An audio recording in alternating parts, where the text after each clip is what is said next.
Before we drift away, don't forget to like the video and subscribe for more calming sleep stories. Sweet dreams await. The night was unusually quiet as the rain began to fall, lightly at first, then heavier, like the whispering of forgotten secrets from the forest. Your boots crunched softly against the wet earth, each step pulling you deeper into the dense woods. It was late autumn, and the trees above you were skeletal, their branches twisting like fingers reaching out for something. The air was thick with the scent of pine and damp soil, a sharp contrast to the wood smoke that wafted from a distance. Up ahead, you could just make out the outline of the lodge. Its dark silhouette loomed against the backdrop of the stormy sky, with only the faint glow of light from a window to offer any sign of life. You'd heard rumors about this place, the old lodge hidden deep in the forest, far from any towns or villages. They said it had been abandoned for years, yet someone had clearly made a fire inside. You hesitated for a moment, the sound of rain tapping on your hood and the distant rumble of thunder pressing against the silence. But you were too far to turn back now. The road was narrow, winding, and the only shelter from the storm seemed to be just ahead. With a final glance at the forest behind you, you stepped up onto the porch of the lodge, the wood creaking beneath your weight. There was no turning back.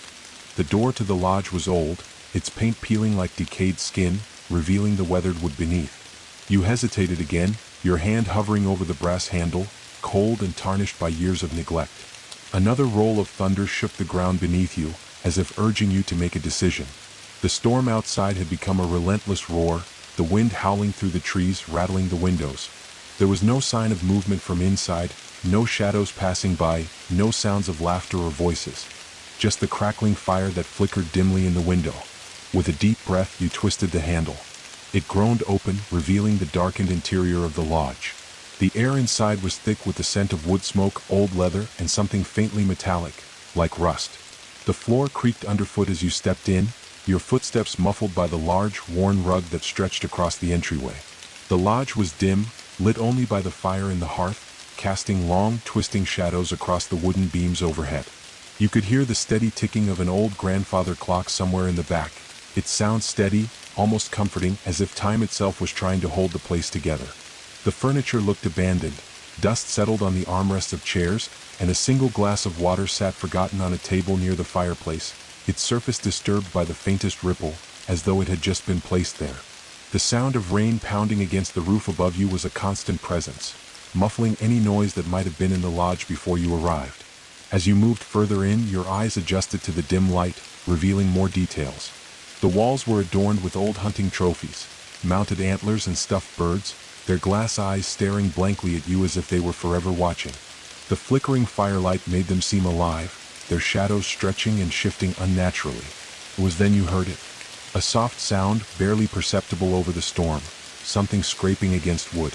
At first you thought it might have been the wind, but the sound was too deliberate, too slow. It came from somewhere deeper in the lodge, perhaps the second floor. Your pulse quickened, the hairs on your neck standing on end. You had been alone in this forest for hours, yet the sense of being watched settled over you like a heavy cloak.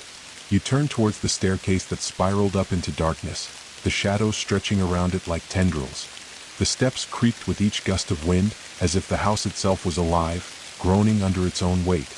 Despite the fear gnawing at you, you couldn't leave. There was something compelling about the place, something that made you feel as though you had no choice but to explore.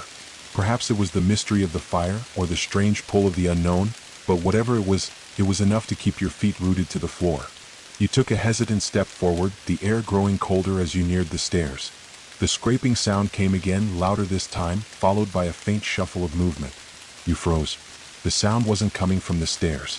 It was coming from behind a door at the far end of the room. Your breath caught in your throat as the scraping sound came again, this time unmistakable in its clarity.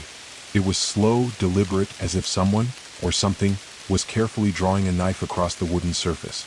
The noise was rhythmic, like the pulse of the place itself, and it came from behind a large, arched door at the far end of the room.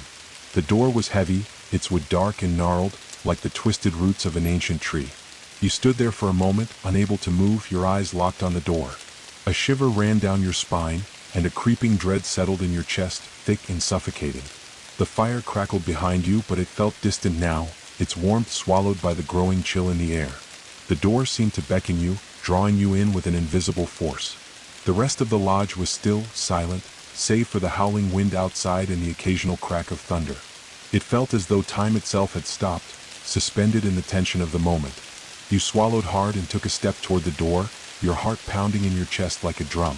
The scrape came again, closer this time.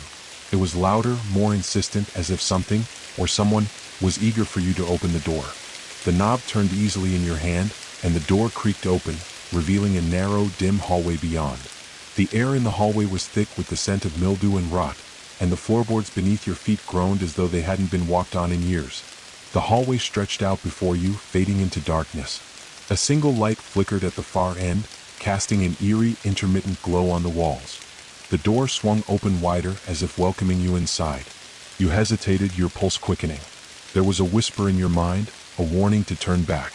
But the strange compulsion to move forward overpowered it. The scraping sound stopped, replaced by an unsettling silence that seemed to press in on you from all sides. With each step down the narrow hallway, the atmosphere grew thicker, more oppressive. Your feet felt heavy, as though the floor was trying to hold you in place, but you pushed forward. The walls seemed to close in around you, their wood dark and slick with moisture. The flickering light ahead was your only guide, casting elongated shadows that danced and twisted along the walls like ghosts. You reached the light at the end of the hallway and found yourself standing before another door, this one smaller, more delicate in comparison to the massive one you had just opened. It was framed by strange, intricate carvings, depicting scenes you couldn't quite make out, as if they had been etched in some long-lost language. The carvings seemed to shimmer in the dim light, changing as your gaze shifted, like they were alive, watching you. There was no sound now, no wind, no rain, no crackling fire. Just the unsettling stillness that surrounded you. A faint, metallic scent lingered in the air, thick and unnerving. The door seemed to pulse with an energy all its own, like a heartbeat.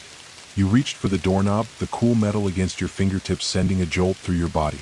The moment you touched it, the door opened on its own, swinging inward with a soft, groaning creak. What lay beyond was not what you expected. It wasn't another room. Instead, you were greeted by a long staircase that spiraled downward into an abyss of darkness. The air grew colder still, a damp chill that seemed to seep into your bones. And as your eyes adjusted to the gloom, you could make out a faint glow at the bottom of the stairs, a dull, greenish light, pulsing slowly like a dying heart. Something in your gut told you that you shouldn't go down there. But the lure was too strong now. The compulsion that pulled toward the unknown was overwhelming. And then you heard it again. The scraping sound, but now it was joined by something else. A low, guttural whisper like the rustling of dry leaves. You couldn't make out the words, but the tone was unmistakable. It was calling to you, beckoning you deeper into the lodge, into the dark heart of the forest. You took a deep breath, steeling yourself for what was to come, and began your descent down the stairs. The staircase spiraled downwards into the thick, oppressive darkness, each step creaking underfoot as though the entire lodge was groaning in protest. The faint greenish glow at the bottom of the stairs pulsed, casting an eerie light that made the walls seem to close in tighter with every passing second. The chill in the air deepened as you descended, creeping into your skin, making your breath form small clouds that vanished almost instantly. The whispering grew louder the further you went. It wasn't just a single voice anymore, but a chorus of soft, hissing murmurs that seemed to come from all directions, echoing from the walls, the floor, even the air itself. You couldn't make out the words, but the tone was unmistakable, urgent, insistent, and strangely familiar, as if the voices had been waiting for you, as though they knew you were coming long before you did. The light at the bottom flickered once more, casting long, jagged shadows that stretched out from the floor, like fingers reaching for your feet. The smell of damp earth and rotting wood intensified as you reached the bottom of the stairs. You stepped onto cold, uneven stone, the floor slick with moss and mold. The faint green glow emanated from a crack in the stone wall ahead, where something glimmered, hidden just out of view. You didn't know why, but you felt drawn to it. The whispers seemed to grow louder, their urgency increasing, as though they were desperate for you to come closer. You swallowed hard, your heartbeat pounding in your chest. Your steps were slow, deliberate, and yet the pull of whatever lay ahead made it feel like you were moving faster than you realized. As you approached the crack in the wall, the air grew even colder, so cold it seemed to bite at your skin, sending a shiver all the way down your spine. The stone wall was damp and slick with moisture, and the crack in the stone was just wide enough for you to slip through. The greenish glow pulsed again, casting an unnatural light on the stones as you pushed your way through. On the other side was a cavern, vast and cavernous, the ceiling far above you lost in darkness. The walls were slick with moisture, and the ground was uneven, covered with a thick layer of wet moss that muffled your every step. The green light was coming from deep within the cavern, flickering like a dying flame, and it was in the center of the room that you saw it. A massive stone altar stood there, its surface cracked and worn with age but still intact. On the altar was something you could barely comprehend, a stone figure, roughly humanoid but twisted and unnatural. It was covered in strange, glowing symbols, lines that seemed to writhe and shift as your eyes moved over them. The figure seemed to pulse with the same greenish glow, its surface rippling like water. It looked alive, but at the same time, it felt as though it had been here for centuries, waiting. Your heart raced in your chest as you stared at the figure, the whispers now deafening, a constant hum that filled your ears and rattled your teeth. The altar seemed to call to you, beckoning you forward. You felt an overwhelming urge to touch the stone, to run your fingers over its surface and discover what secrets it might hold. But something stopped you.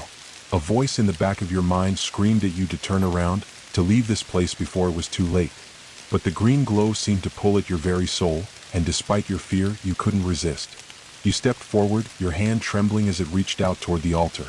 Just before your fingers made contact, a loud, bone-chilling scream erupted from somewhere behind you, echoing through the cavern. It was a sound of pure agony, primal and filled with terror. The stone under your fingers seemed to vibrate, and the green light flared brightly, blinding you for a moment. You recoiled, your heart pounding as the scream faded into a low, menacing chuckle, like a voice from deep within the earth itself. You spun around, your eyes darting through the darkness, but there was nothing. The cavern was empty, save for the altar and the strange, pulsing figure. The green glow flickered again, casting strange, elongated shadows on the walls. The voice, it had come from somewhere. Somewhere in this cavern, something was alive, watching you. Your breath hitched in your throat as the whispers began again, now louder than ever, like 1,000 voices all speaking at once. It was no longer a whisper, it was a chorus of cries, each one more desperate than the last.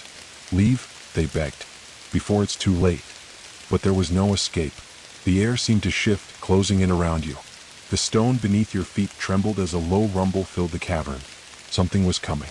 And you knew deep in your gut that it wasn't going to let you leave. The ground beneath you began to tremble, a deep, rumbling vibration that seemed to shake the very foundations of the cavern. The whispers escalated into frantic, incoherent murmurs, filling your head, drowning out all other sound. Your chest tightened as if the air itself was being sucked away. The green glow pulsed erratically, its light flickering and distorting, casting strange, contorted shadows across the cavern walls. You took a step back, heart racing, your mind scrambling to make sense of the madness around you. The whispers were no longer begging you to leave, they were demanding it. But your feet felt as though they were glued to the stone floor. Every instinct in your body screamed at you to run, to turn and flee back up the stairs, back to the safety of the lodge, but something inside you refused to move. The altar, the glowing figure, it was as if they had rooted you in place, as though the very air was charged with an unseen force, paralyzing you in its grip. Suddenly the rumbling stopped. The entire cavern went silent, the absence of sound almost deafening. For a moment you thought it might be over, that the terror had passed and you were free to leave. But as your eyes darted around the cavern, you noticed something. The stone figure on the altar, the one that had been glowing so faintly before, was no longer still. It was shifting. Slowly but unmistakably. The figure was moving. You watched, frozen in place as the stone began to crack. Tiny fissures spread across the surface, each one glowing with an eerie green light. The figure's form started to change, twisting and reshaping itself. What had once been a humanoid shape was now something else entirely. A grotesque, malformed creature, its limbs elongating and twisting in unnatural directions. The stone that had once formed its body crumbled away in pieces, revealing something far darker, far more terrifying beneath. A face slowly emerged from the creature's chest, a face that seemed to be made of shadows, constantly shifting and contorting into new shapes, never staying the same for more than a second. Eyes that blinked in and out of existence, mouths that formed words you could never understand. The creature's body was covered in the same glowing symbols that had been on the altar, each one shifting and writhing like living tattoos, moving across its skin. And then it spoke. A voice that sounded like the deep rumble of the earth itself, a sound so ancient, so guttural that it made your bones ache. "Why do you disturb me?" it asked, the words twisting and distorting in the air. Your mind screamed in terror, but your body refused to obey.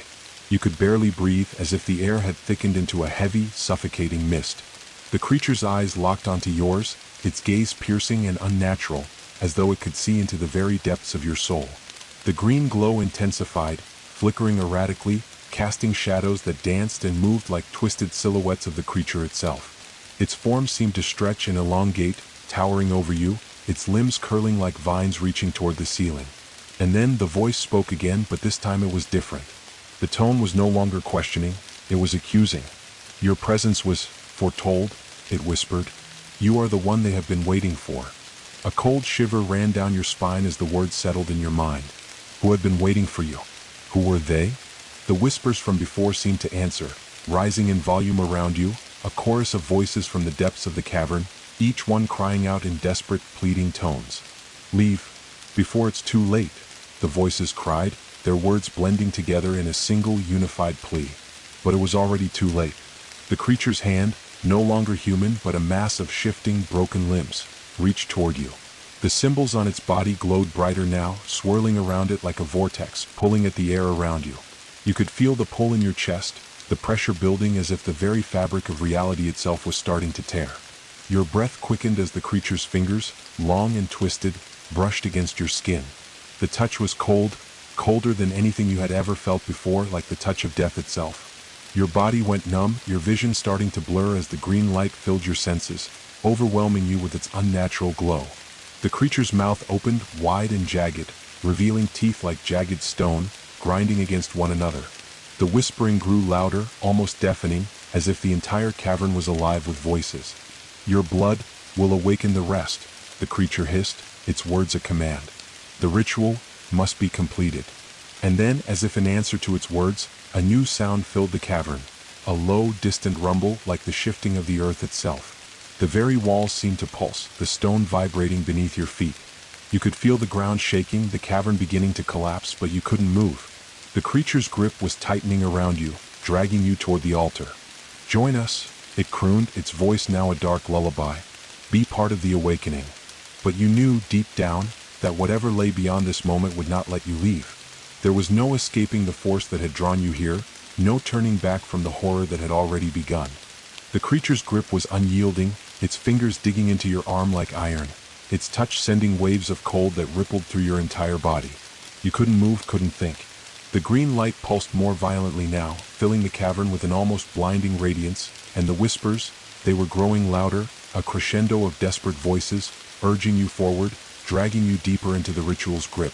As the creature pulled you toward the altar, you felt a sharp sting in your chest like something was pulling at your very soul.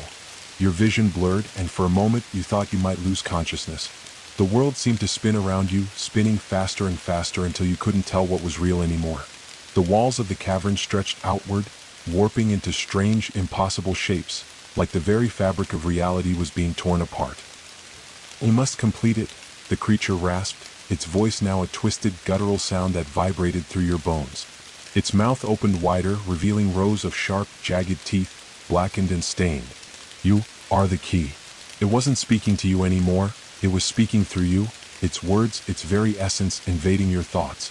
You could feel the presence of something else now, something ancient and forgotten, clawing at the edges of your mind.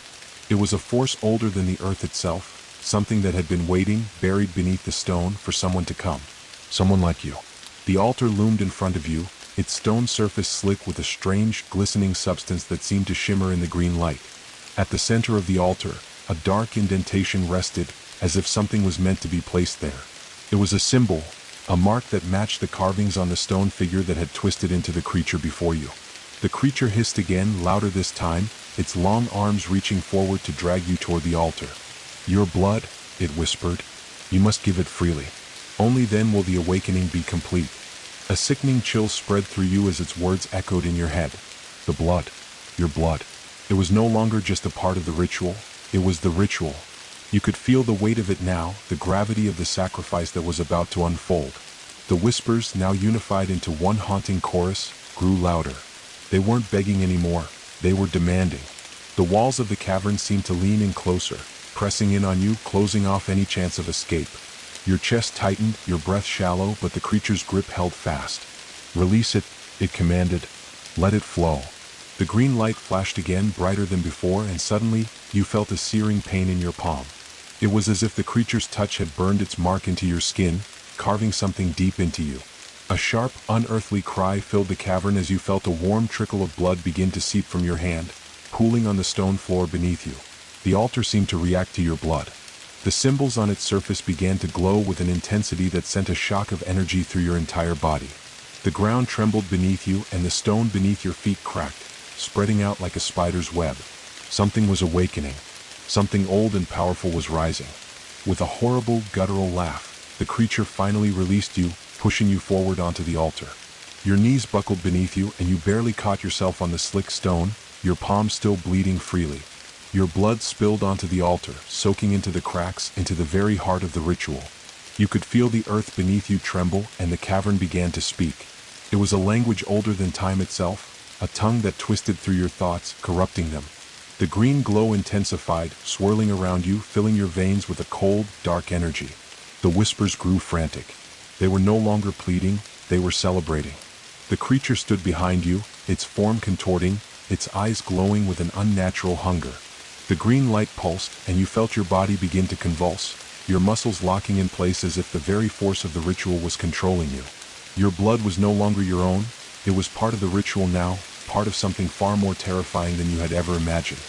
And then a sound unlike any other filled the cavern, a deep, resonant crack, like the splitting of the world itself. The ground trembled violently, and the altar began to rise. You looked up in horror as the stone slab lifted from the ground, the very earth beneath it parting like the maw of some great beast. The creature that had once been a twisted figure of stone now stood in its full, monstrous form, a mass of writhing limbs and shifting shadows, eyes glowing with an ancient hunger. It towered above you, its body pulsating with energy, and its voice echoed throughout the cavern like the roar of an ancient god. "We are free," it whispered, its voice shaking the very air around you. "And you are the key to our return." Before you could react, the creature's eyes locked onto yours, its gaze searing through your very soul. The ground shook once more and you felt yourself being pulled into the darkness. The blood that had soaked into the altar, into the stone, was now part of the awakening. Your blood was the final piece in the ritual that would unleash what had been sealed away for centuries. The last thing you saw before the world went dark was the creature's grin, sharp and terrifying, filled with the promise of destruction. The darkness consumed you. It was not a simple void, but a suffocating, oppressive weight pressing down from all sides, erasing the sense of time and space. You couldn't breathe, couldn't move. The only thing that remained was the ever-present oppressive hum of the creature's power, vibrating in your bones, coursing through your veins like cold fire. Your body felt distant, foreign, as if it no longer belonged to you. In this realm between reality and something far darker, memories began to fragment. You remembered the lodge, the warmth of the fire, the quiet hum of rain tapping against the roof, the creaking of the wood as you stepped inside. But it was fading now, slipping through your fingers like sand. You couldn't remember what had brought you here, only that you had come searching for something, seeking shelter from the storm, unaware that the storm had been waiting for you. There was a presence, something else in this void with you. The whispers had become a constant, curling through your mind like smoke, twisting words into something unintelligible. You could hear them all around you, echoing off the stone walls of the cavern. The voices were no longer pleading or warning. They were laughing now, a low, guttural sound that reverberated in your chest. "You cannot escape," they whispered in unison, their voices dark and mocking. "You are already one of us." The words made your blood run cold. You wanted to scream, to fight back, but your mouth wouldn't move. Your body remained frozen, trapped in this in-between space. You were a prisoner, bound not by chains but by something far worse. Something that had been set in motion the moment you stepped into the lodge. Slowly, a figure began to materialize from the darkness. At first, it was just a blur, a flicker of movement in the blackness. Then, as your eyes adjusted, you could make out the shape of something. Someone, standing before you. It was the creature. The one you had seen on the altar, the one who had been born from the stone. But now, it was fully formed, towering above you, its body rippling with an unnatural energy. Its limbs were elongated, twisted, like roots of a tree grown into grotesque shapes. Its eyes were pits of shadow, glowing faintly with the same green light that had consumed you. But it wasn't just the creature that had appeared. Surrounding it, materializing in the same flickering way, were others, dozens of them. Figures that seemed to be made of shadows and stone, their forms shifting and warping like liquid. They were all looking at you, their eyes vacant, yet filled with an intense, suffocating hunger. One of them stepped forward. It was smaller, its body hunched and twisted, but its eyes gleamed with a predatory intelligence. Its voice was a rasping whisper, barely audible over the cacophony of otherworldly whispers. "The blood has spilled," it said, its voice like sandpaper. "The ritual is complete." The ground beneath you shuddered again, and suddenly the stone beneath your feet began to crack. It was as if the very foundations of the cavern were coming apart, torn asunder by the force of the creature's awakening. You could feel it in the air, the tension, the ripples of power that spread outward, reaching for everything. "We are free," the creature repeated, its voice shaking the stone. "The old gods are awake, and with us, all things will be undone." The walls of the cavern trembled again, and the shadows began to twist and stretch, becoming darker, denser, as though the very darkness had a mind of its own. The air around you thickened, choking you with its weight. The figures surrounding the creature began to writhe, their bodies pulsating in the green light, as if they were feeding on the energy that filled the cavern. "The world will burn," the creature whispered, its voice now echoing in your mind. "And from the ashes we shall reign." Your heart thudded painfully in your chest. The words made no sense, but the feeling behind them was clear. This wasn't just about you anymore. It was about something far larger, a force beyond anything you had ever imagined. The world above, the people you once knew, the forest and the lodge, they were all secondary. The creature and its kind weren't just trapped beneath the earth. They had been waiting, biding their time for the right moment to rise again. And that moment had come.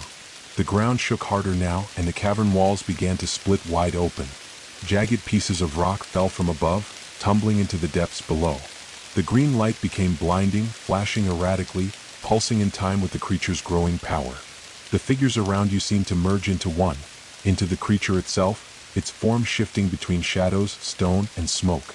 But then, as the blinding light reached its peak, the whispers fell silent. The shadows stopped moving. For a moment, everything was still. And then you felt it, a presence that filled the entire cavern. It was not the creature's power, not the whispers, not the shifting shadows. It was something else entirely. Something ancient, older than anything in this world. Something that had been waiting beneath the earth, beneath the stone, for centuries. You could feel it in your very bones, a coldness that was not of this world.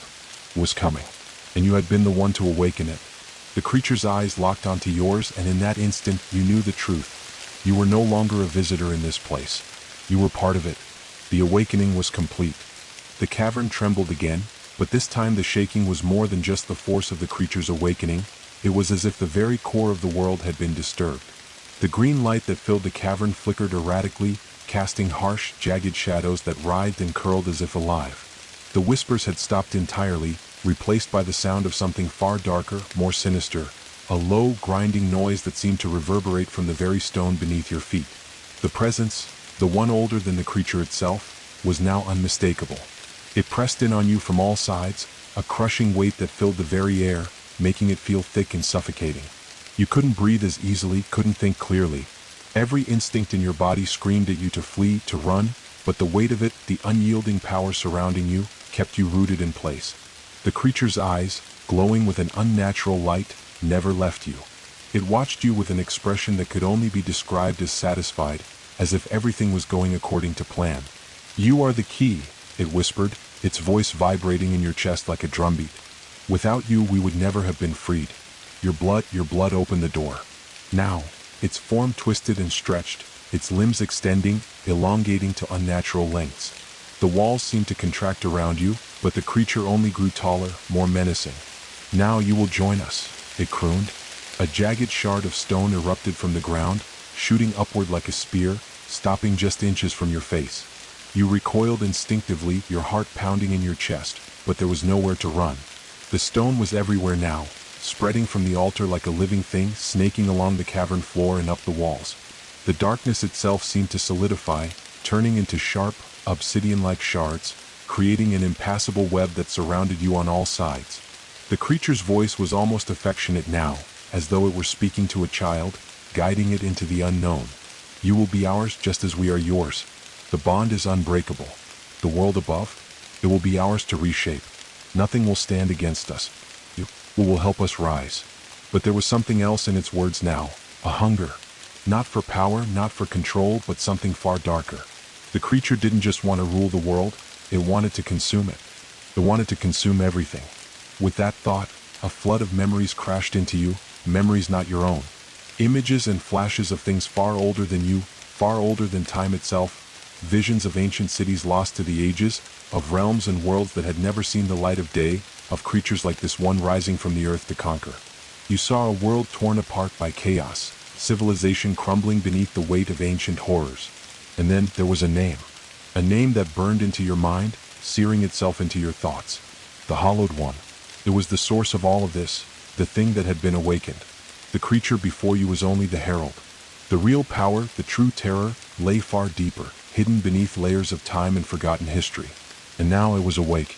The creature took a slow step toward you, its form undulating, the shifting of its limbs almost hypnotic. "Do you understand now?" it asked, its voice now cold and distant, like the voice of the wind through a graveyard. "You have become one with the darkness. Your blood binds you to us, to the Hallowed One. There is no escape." A wave of nausea hit you, and for a brief moment you felt dizzy, the cavern around you spinning. The altar, once a stone structure, now appeared like a vast blackened pool, its surface rippling with an energy so raw and primal that it felt as if it could swallow the very air. And then, in the center of that pool, something began to form. A shape, dark and shifting, rising slowly from the depths, its form massive and ever-changing.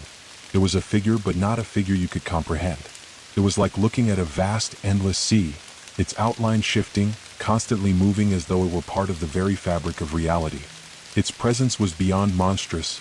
It was the absence of everything, the purest void made manifest. You could feel it now, deep in your chest. The Hallowed One was waking, and it was hungry. The creature behind you smiled, a wicked grin twisting across its grotesque, ever-changing face. "You are the final piece. You will join the Hallowed One, and together, we will return the world to the way it was meant to be, before the time of men, before the sky and the earth were born." Suddenly, the weight of the world fell onto you, crushing you under its intensity. The ground beneath your feet groaned, the stone cracking open as if the earth itself was about to split apart. The shadows around you lengthened, growing tall and thin, crawling up the walls like sentient things. Your blood, the very blood that had opened the door, began to burn again, searing hot, as if the cavern itself was trying to claim it, to pull it from you. "No!" You cried out, but the sound was lost in the roaring chaos that had enveloped the cavern. The shadows reached for you, their cold touch wrapping around your body, pulling you closer to the altar. The Hallowed One, now fully formed, loomed in the center of the pool, its form writhing, unfathomable and vast, like something that had existed long before the earth, a being born from the very essence of darkness itself. It reached out, tendrils of pure blackness stretching toward you, pulling at your soul. Its voice echoed in your mind, cold and unfeeling. "You belong to me now." And for the first time, you understood that you were not just part of the ritual, you were the ritual. Your blood, your very existence, had been the spark that had lit the fuse, that had awakened something far older, far more powerful than anything you could ever comprehend. And there was no escaping it. The world around you seemed to collapse in on itself, the stone beneath your feet cracking like brittle ice, the green light flashing with an unnatural intensity. The Hallowed One, this unspeakable entity that had been trapped beneath the earth for centuries, towered before you, its shape incomprehensible, a twisted mockery of the world itself. The void that surrounded it seemed to pull everything into its gravitational pull, every shadow, every breath, every inch of reality bending to its will. The creature that had once been stone, the one you had thought was the source of the horror, was now a mere puppet to this new force. It had merely been the herald, the servant, the precursor to something far more terrifying. It had brought you here, lured you with its whispers and promises, fed you the illusion that you were in control, that you could escape. But now, as the Hallowed One reached out toward you, you realized that you had never been in control. You had only been a tool. Its tendrils of shadow curled and coiled through the air, growing thicker and darker, like living darkness itself. The very air around you began to distort, as if reality itself was being torn at the seams. You could feel the edges of your mind fraying, the sensation of being pulled away from yourself, from the world you had known. The creature behind you, the one you had once called the stone figure, now loomed like a twisted sentinel, its form a shifting amalgamation of shadow and stone. It spoke again, but its voice was different now, distant, lost, as though the creature itself was no longer entirely present. "You are the price, the final offering," it rasped. "The blood you gave, the bond between us, cannot be undone. You're mine now, and the world will be ours." But the creature's voice, once confident and powerful, now seemed to tremble with uncertainty, as if it were not fully in control either. The Hollowed One was not simply a being, it was an ancient, primal force, a consciousness older than time itself. It was not bound by the rules of the world, not constrained by the limitations of physical form. Its presence was a living, breathing void, one that swallowed everything in its path, erasing existence in its wake. The shadow tendrils wrapped around your body, pulling you closer to the altar. You tried to resist, tried to pull away, but it was futile. The shadows moved with impossible speed, wrapping themselves around your limbs, your chest, your neck, squeezing the breath from your lungs. The more you fought, the tighter they became, until the pressure was unbearable and you could barely keep your thoughts intact. The Hollowed One's voice rumbled again, shaking the very core of the cavern, its words like an earthquake in your mind. "You belong to me, mortal." The green light flickered again, more violently this time, and the ground beneath you groaned in protest. The stone was shifting, splitting apart as though the world itself was being torn in half. Your blood, the blood that had been spilled on the altar, began to pulse with a dark energy, a power that was not your own. It spread through you, crawling beneath your skin, consuming every fiber of your being. It felt like fire, but cold, like a frost that burned. The creature's shadowed tendrils grew tighter, pulling you inexorably toward the altar, toward the center of the cavern. The stone slab beneath you seemed to ripple, its surface undulating as if it were alive. You were no longer just being drawn toward it, you were being pulled into it as though the altar itself were a mouth waiting to devour you whole. Your vision began to blur. The world twisted, became a fractured series of images, snippets of reality that no longer made sense. The forest outside the lodge, the rain pounding on the roof, the crackling fire. They were all fading, slipping away as though they had never been real. Now there was only the darkness, the shadows, the green light flickering with a cold, malevolent energy. And in the center of it all, the Hollowed One loomed, a vast, shifting mass of shadows, tendrils, and writhing shapes. Its form was beyond comprehension, but somehow you could feel it, its presence pressing down on you, suffocating you. Its eyes, or what passed for eyes, glowed with an impossible, unfathomable light, a light that seemed to pierce the very fabric of your mind, pulling at your soul. "You are the final link," the Hollowed One intoned, its voice now 1,000 voices, each one speaking at once, overlapping and echoing, creating a cacophony that rattled your very bones. "The blood you spilled, it has awakened us all. You will help us rise, and the world will burn." Your body was no longer your own. You could feel it, feel yourself slipping away, your identity blurring into the darkness that surrounded you. The shadows curled around you like a suffocating blanket, and you could no longer tell where your body ended and the darkness began. Your limbs felt heavy, numb, as if they had turned to stone. The Hollowed One was speaking again, its words echoing in your mind, louder than the last. "And when you are one with us, the world will be as it was always meant to be, ruin, chaos, endless night. We will take the earth back to its primal state, to the beginning, and you will be our vessel." You couldn't fight it anymore. The darkness, the overwhelming presence of the Hollowed One, had consumed every part of you. Your blood was now part of it, bound by an unbreakable force, and there was no escaping it. No more will, no more freedom. You were lost, swallowed by the void, a part of the very thing that had been waiting beneath the earth for centuries. The green light flared once more, blinding you, and then the world vanished. The blinding green light swallowed you whole, but it wasn't just light. It was sensation, a force so powerful it wasn't just in your eyes. It invaded your skin, your bones, your very soul. Every inch of your body was burning with a cold fire, the green light flooding through your veins, crawling under your skin like worms. Your senses fractured, splintered into 1,000 pieces. You couldn't tell where the darkness ended and you began. Everything around you was slipping away, fading into nothingness. But you felt it. The Hollowed One, the primal force that had been awakened, filled you, not just with its power, but with its hunger. You could sense its need to consume, to tear everything apart and remake it in its own image. You could feel its thoughts, dark and ancient, filling the hollow spaces of your mind. It wasn't just a creature. It was an idea, a force of nature that existed beyond time and reality. And it wanted you. You were no longer just a vessel. You had become part of it. Your blood, your essence had opened the door, and now there was no going back.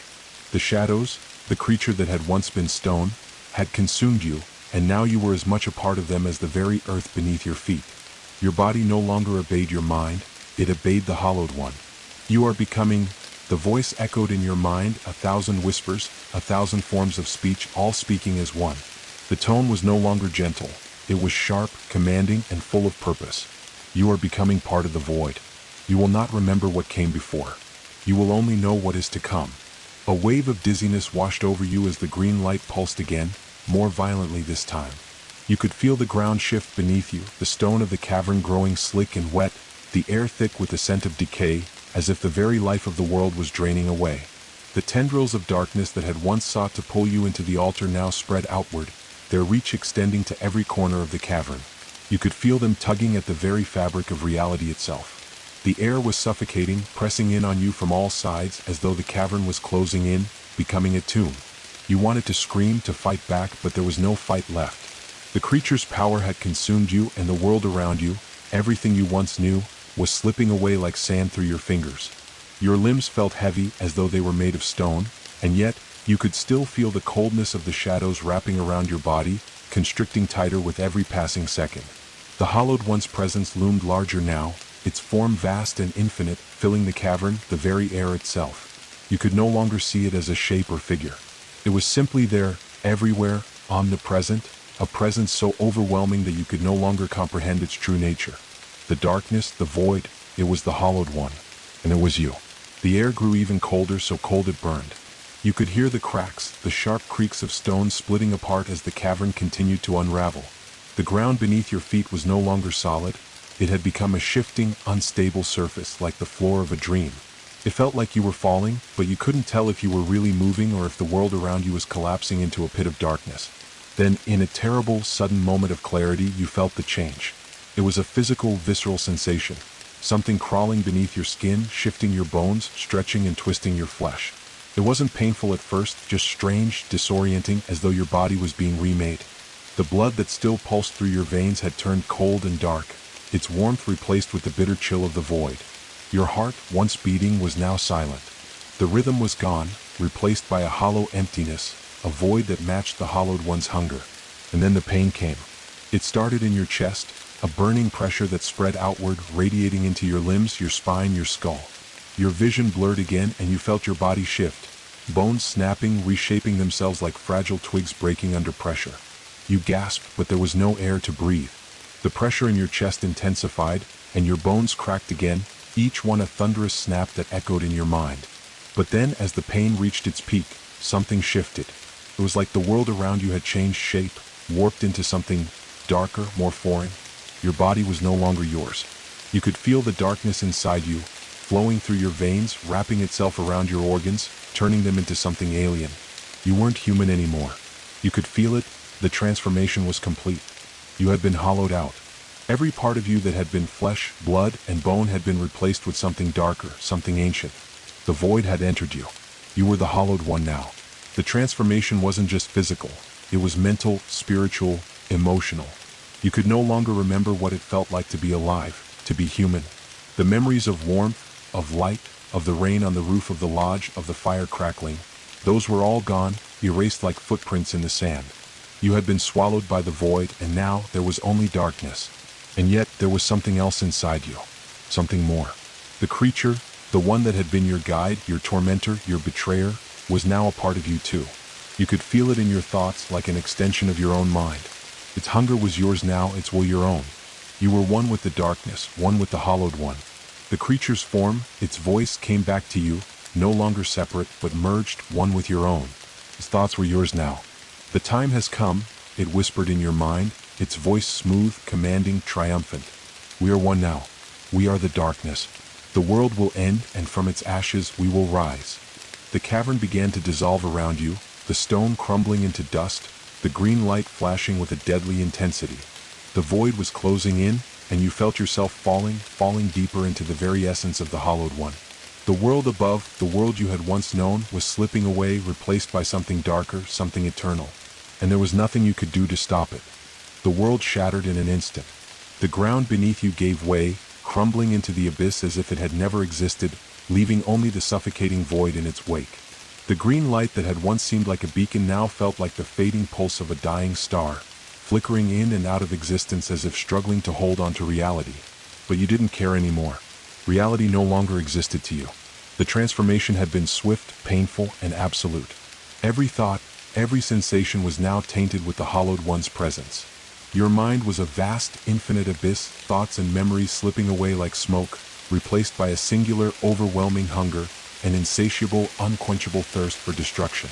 The void that had once consumed you was now part of you, and with it, the power to consume the world itself. You could feel it, the earth itself quaking beneath your feet as the Hollowed One stretched its tendrils upward, reaching out into the very fabric of existence. It was no longer just a presence beneath the earth, it was everywhere. The darkness was no longer contained. It was the world, and you were its vessel. You stood, or at least you thought you stood. But your body, your new transformed body, was no longer something you could control. It felt alien, like the stone itself, like the shadows that swirled around you, creeping into your bones. Your arms were long and gaunt, covered in blackened, twisting veins that pulsed with an unnatural energy. Your skin had been replaced with something darker, smoother, a shadowy substance that seemed to absorb the very light around you. You could feel the hunger, the endless, gnawing hunger that had been building inside you ever since your blood had opened the doorway to this madness. The hunger to tear the world apart, to consume everything in your path. It was not just physical hunger, but a spiritual emptiness, a void that nothing could fill, nothing could satisfy. The very essence of the Hollowed One had merged with you, and now it was you, its will was your own. Around you, the cavern had dissolved into nothingness. The stone had crumbled, the walls had vanished, and the only thing left was the unrelenting void. But even in this emptiness, you could feel them, the other creatures, the servants of the Hollowed One, stretching out from the dark. They were like shadows, fleeting, shifting forms, their eyes glowing with the same unearthly light as your own. They were waiting, biding their time, waiting for the signal to rise from the depths. And you were their harbinger. You could feel their thoughts, whispers that clawed at the edges of your consciousness, feeding into the hunger that was now yours. Their voices echoed in your mind like a chorus of death. The world is weak. It will fall. We will devour the earth, the sky, and all beneath. You are one with us, and together we will reign. Their voices blended into one, a cacophony of madness and hunger, rising with each passing second, becoming louder, more insistent. The pressure in your chest increased, the weight of their expectations bearing down on you. You were the Hollowed One now. You were the darkness. You had become the very thing that would unmake the world. But even as you embraced this power, a part of you, the last fading remnants of your humanity, fought against it. A sliver of something deep inside whispered for you to resist, to fight back against the suffocating darkness that filled your mind. You remembered the rain, the firelight flickering in the lodge. You remembered the faces of the people who had once existed outside this nightmare, their warmth, their lives. It was a fleeting memory, a dream almost, but it was enough to make you tremble. There was no turning back. The change had already been made. The Hollowed One's will was now your own, and the world was its to claim. The hunger surged again, this time overwhelming, consuming your thoughts, drowning out the last vestiges of resistance. You could feel the earth trembling beneath you as if it was alive, as if it knew that the moment of its destruction had finally come. You reached out, your newly formed hands, long blackened claws, clawed at the empty air, and the void responded. From the darkness, shapes began to emerge. Dark figures shifting in and out of existence, crawling through the void like living nightmares. Some were humanoid in shape, but others were far worse. Creatures of endless limbs, eyes where their mouths should be, mouths where their eyes should be. They were the Hollowed One's children, its followers, its servants. And they had been waiting for you. They began to gather around you, their eyes glowing with a pale green fire, their bodies shifting with unnatural, jerky movements. Their voices hissed in unison, a chorus of madness that filled the air. "It is time," they whispered. "The world is ripe for the taking." The hunger inside you twisted, and for a moment, you understood what it meant to be the Hollowed One. It was not just about destruction, it was about consumption. The world, the very fabric of existence, was a feast, and you were the first to feed. The creatures swarmed around you, and with a thought, a simple dark thought that burned through your mind like fire, you reached out. The darkness answered. The shadows around you thickened, becoming solid, a tangible force that you could bend, shape, and control. You could feel the power surge through your limbs, through your very bones. The hunger inside you reached a fever pitch. You extended your hand and the world trembled. A pulse of green light shot from your fingertips, and the shadows lashed out, stretching toward the distant horizon. They pierced the world itself, tearing through it like a knife through flesh, ripping apart the earth, the sky, everything. The very air screamed as the world began to unravel, to fall apart at the seams. And then you heard it, the distant, horrific sound of screams. But they weren't the screams of your own making. They were the cries of the world that had once been alive, that had once been vibrant and full of life. It was dying, and it was your doing. The world was falling apart, but you weren't there to witness it. You were no longer part of it. You had transcended the mortal world, become something more, something darker. You were the hallowed one now, and the world would never be the same again. The scream of the world was deafening, but you could no longer hear it the same way. The reality you had once known, full of its simple rules and familiar rhythms, was slipping away, its sounds now distorted and fractured. The air itself tasted wrong, acrid, filled with the stench of decay. It was as if the very essence of existence was being corrupted, twisted, unraveled. The fabric of the world was no longer whole, and you had become the needle that was tearing it apart. You could feel the world's pulse in your chest, its heartbeat growing fainter with every passing second. It was as though the earth itself was dying, and you were the cause. It wasn't just the physical world that was breaking apart, but the very concept of reality. The laws that governed the land, the sky, the stars, those things were becoming irrelevant. The hallowed one had awoken, and you had become its vessel, its conduit. And now there was nothing left but to consume, to destroy, to unmake. The hunger inside you roared to life again, more intense than ever. It surged through your veins, filling you with an insatiable need to tear apart the world, to devour everything in your path. The creatures that swarmed around you, those twisted, dark shapes, your followers, felt it too. They pressed in close, their forms shifting, becoming more monstrous by the second. They were waiting for your command, waiting to feast on the dying world that had once been theirs. You raised your hand, fingers now longer, sharper, covered in dark, obsidian veins that pulsed with an unnatural rhythm. The shadows around you thickened in response, swirling in chaotic patterns like living things. You could feel their connection to you. Each tendril of darkness, every flicker of shadow was part of you now. The power was intoxicating, addicting, and the more you drew from it, the less you felt human, the less you felt anything you had once known. The world was disintegrating. The very sky above you, once a calm expanse of blue and clouds, was now swirling with black clouds, crackling with green lightning. The stars, the lights that had once been distant, untouchable, flickered and winked out one by one, like candles snuffed by the wind. The air felt dense, like a pressure was building, threatening to implode everything around you. And still, the hunger inside you gnawed. The world was no longer a place to live in, it was a feast. You were the feast, the end, the beginning.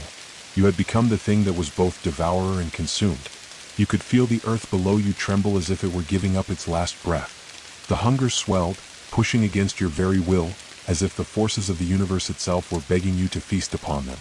The hallowed one's voice, your voice, spoke once again in your mind.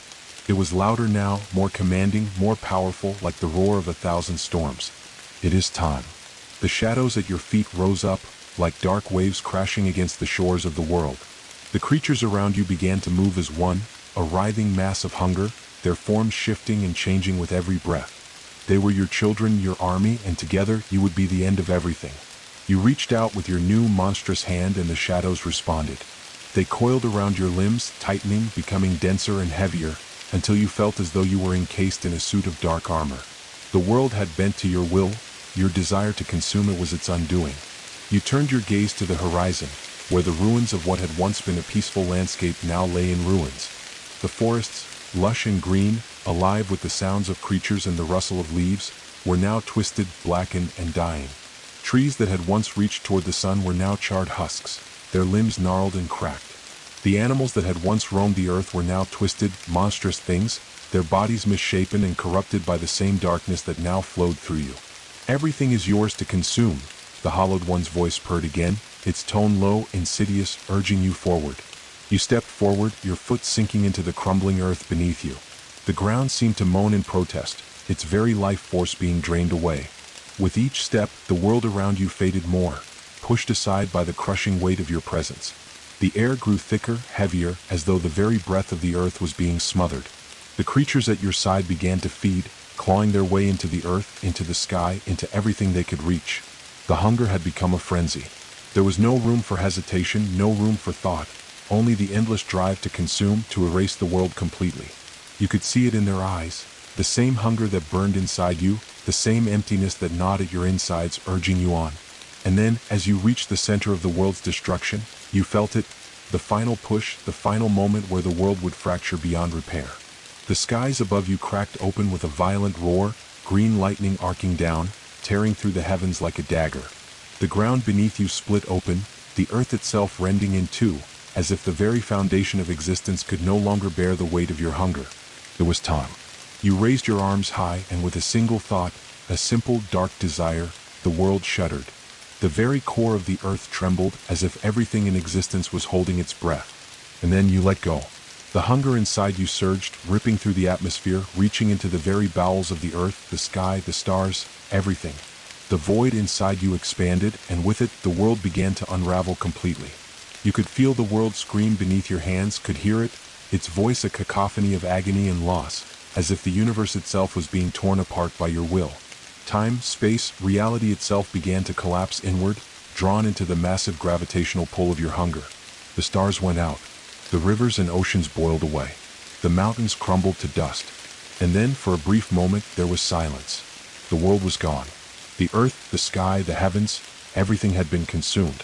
All that remained was the black void, the nothingness. It was empty now, hollow just like you. The hunger that had consumed you was now all that was left, stretching into the infinite. You had unmade everything. And in that final moment, you understood there was no longer a world to devour. There was no longer anything left but the endless, eternal hunger. The hollowed one had risen, and it would never be satisfied. There was only emptiness, and you were the last thing left. The void was a suffocating, eternal silence. There was no sky, no earth, no sound, no stars, no life. The weight of the emptiness pressed down on you like an endless ocean, and you were adrift in it, the last remnants of a world that no longer existed. The hunger, the gnawing void that had consumed everything, was now all that remained. At first, you didn't notice the absence. The final act of destruction had been so absolute, so overwhelming, that it took a while for the realization to fully sink in. There was nothing left to consume, no world to destroy. The darkness, once so full of potential, now felt empty, its promise of eternal hunger now a bitter reality. You could feel the weight of your existence more keenly now, the suffocating, inescapable knowledge that there was no longer any purpose to your being. You had been made into this, a creature born of hunger, of destruction, a force that had no place in the natural order of the world, a living void with no beginning or end. And now, what was there for you? The realization hit you with crushing force. You were the last thing. The last echo of a world now lost to the darkness you had wrought. The power that had once surged through your veins, the insatiable hunger that had propelled you forward, had become a distant memory. Now there was nothing left to drive you. The hollowed one, you had consumed it all. The creatures, once your followers, had dissipated into nothingness, their forms now as hollow as the world they had helped destroy. There was no laughter, no whispers, no call to arms. The very essence of the hunger that had once burned inside you was now an aftertaste, bitter and unfulfilling. The void around you seemed to stretch endlessly, an infinite, empty sea that went on forever, and yet, it didn't feel infinite at all. It felt finite. The emptiness was not vast. It was closing in, tightening around you, as if even the void itself had grown tired, had begun to shrink back into itself, wanting to be consumed, wanting to be filled. But there was no more filling. The hunger, once a ravenous beast that had driven you to unmake the world, now felt like a curse. You could no longer deny it. It wasn't just hunger, it was loneliness. A loneliness so vast, so unbearable, that it threatened to consume what little was left of your shattered mind. It wasn't the hunger of flesh, the primal need to devour. It was the hunger of existence, the desire to feel something, anything, other than this crushing void of nothing. But there was no answer, no return, no salvation. You reached out, without thinking, without reason, and felt the void respond. You had the power to shape this emptiness. You could stretch it, mold it, twist it into whatever form you desired. But it was nothing. The void wasn't a canvas, it was the absence of all things. It was empty, cold, hollow, and no matter how hard you tried, you could not fill it. You could not feel it. And that was the cruelest truth. You were the last. There was no one left to be consumed, no world to destroy. You were the final breath of a dying existence, a creature created for one purpose, to devour, and now that purpose had been fulfilled. The world had crumbled beneath you, and you were left standing in the wreckage of your own making, surrounded by the eternal silence of the end. For a moment you thought you could hear something. A whisper, faint and distant, like the memory of something long lost. It felt like the echo of a time before the hunger had consumed you, before the world had shattered. You reached out, your mind grasping at the fleeting sound, but it was gone before you could fully touch it. Is this all there is? You thought, the question rising like a wave inside your mind. There was no answer. And that, perhaps, was the most terrifying thought of all. For all the power you had gained, all the destruction you had caused, all the hunger you had fed, you were still alone. Alone in the emptiness. Alone in the void. Alone in a world that no longer existed. And the hunger was still there. But it wasn't a hunger for food, for flesh, for anything you had known before. It was the hunger for meaning. The hunger to matter. You turned, your mind endlessly searching, reaching out to the nothingness around you, trying to find something, anything to fill the void that gnawed at your soul. But there was nothing left. No answers. No purpose. The silence stretched on. The void closed in. And for the first time since the world had been unmade, you realized that this was the true price of awakening the hollowed one. You were nothing. And you would remain so for all eternity. The silence was thick, almost suffocating, as if the very nature of existence had collapsed upon itself, leaving only the remnants of what once was. The void stretched on endlessly, an infinite nothing that consumed not only the physical world but every thought, every hope, every emotion. The hunger, that gnawing, insatiable drive that had once given you purpose, now felt like a fading memory, a fleeting shadow that flitted just beyond your grasp. And in that silence, in the crushing weight of your own emptiness, you began to feel it. A whisper. Not a voice, but a sensation like the faintest ripple in the air. It wasn't a sound, not truly, but something deeper, something more primal. A tug at the core of your being, pulling at you with the same relentless force that had once driven you to consume everything in your path. You turned, but there was nothing. Just the blackness, the endless expanse of empty space that seemed to stretch forever in every direction. No light, no warmth, no sound. Only the suffocating grip of the void, pressing in on all sides. The hunger still simmered within you, but it wasn't the ravenous hunger for destruction that it had been. It was something else. Something darker, more hollow. It was the hunger for connection. For meaning. You remembered the world before. The fire that had once burned brightly in the lodge, the steady rhythm of rain tapping on the roof, the distant crackling of the campfire. You remembered the faces, the voices, the laughter. You had once been part of something greater, something whole. Now all that remained was this.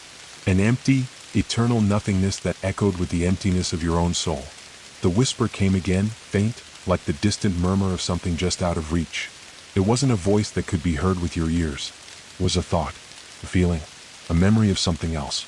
But there was nothing to grasp, no memory to hold onto, no warmth, no comfort. Just the hunger, stretching deeper, farther, growing within you like a cold pit in the center of your being. You were the last, the only one left. There was no world to return to, no others to share your existence with. No purpose, no meaning. The universe had unraveled, its threads torn away by your own hand. And now there was only this endless, eternal silence. A shudder ran through you, a flicker of thought that wasn't your own. It was fleeting like a shadow passing through your mind. And with it came a brief, aching pulse of something so distant and foreign that it barely made a dent in your consciousness, but it was there. A thought, an echo. You reached out again, not physically, but with your mind, your soul, whatever was left of them. The void responded. The shadows around you shifted, their shapes almost recognizable for a brief moment, as though the world around you was trying to form something, anything that could fill the emptiness. You could feel it, the faintest stirrings of life, of thought, of existence itself trying to take root in this barren place. But it was fleeting. It crumbled away like dust in your hands. The hunger, the endless ache of your being, drowned it out in an instant. Is this what you wanted? The thought echoed in your mind. But it wasn't a thought you had crafted. It was an invitation, the question asked not by you but by the darkness. The hunger that had once been your drive had now turned inward, twisted upon itself. You could no longer consume the world, for the world was gone. There was nothing left to devour. So now the hunger turned inwards, gnawing at the very core of your existence. It was no longer about destruction. It was about loss. The loss of connection. The loss of self. The loss of meaning. You tried to remember what it had been like to be human, to be alive. You tried to remember what it had felt like to sit by a fire, to share a laugh, to feel the weight of the world in the rain. But those memories slipped through your fingers like water, dissipating into the void before they could solidify. Is this what you wanted? The question came again, sharper now, insistent. It was the hunger itself, clawing at you, asking you if you had truly desired this. If you had wanted to be the last.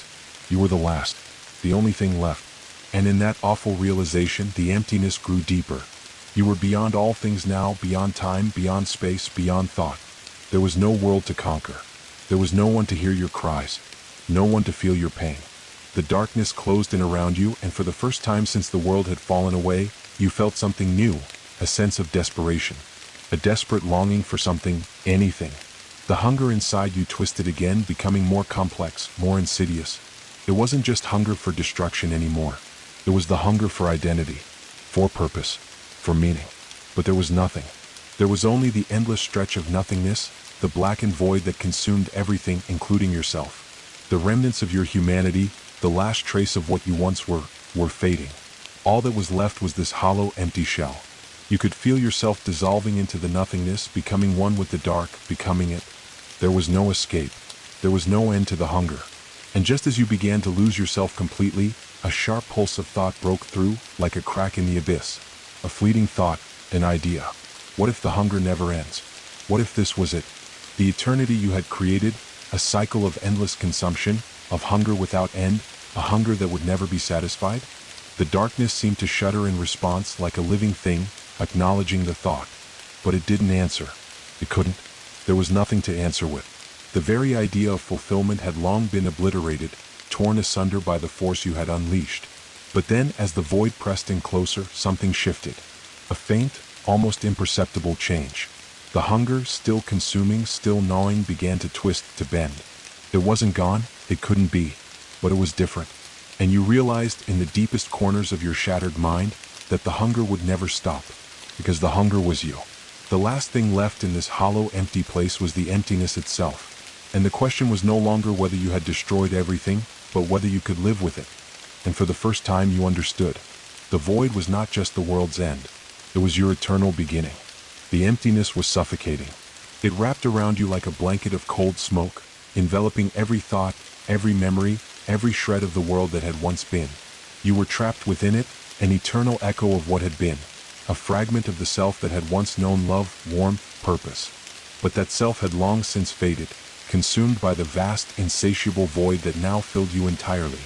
The hunger gnawed at you not as it had before, ravenous, destructive, chaotic, but now it was deeper, more insidious. It was no longer a hunger for the world. It was a hunger for being, for meaning, for identity, for purpose. The darkness inside you had become your very essence.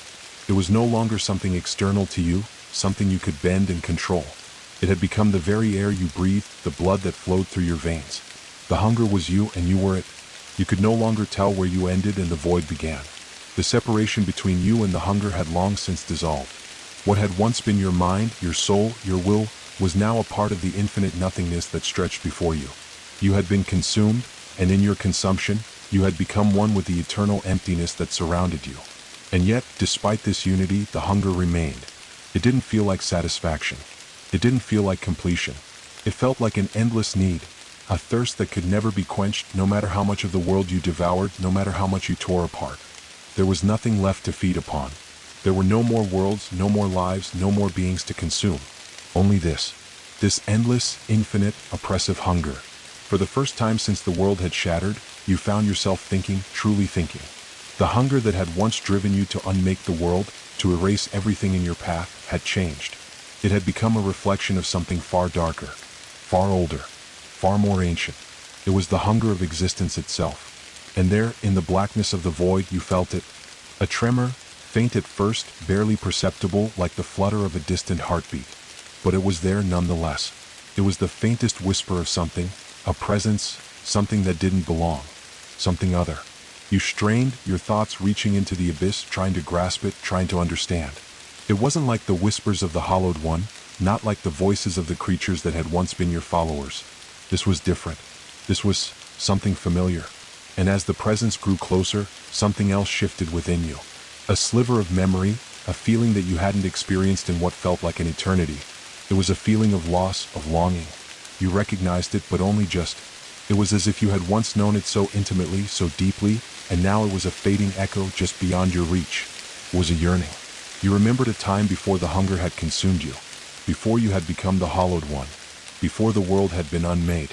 There had been moments of peace, moments of light. There had been love, connection, and meaning. You remembered the warmth of the campfire, the flicker of the flames that danced in the darkness. You remembered the laughter, the shared stories, the way the rain had felt as it tapped against the roof of the lodge. It was a fleeting memory, like a dream slipping through your fingers as you tried to hold on to it.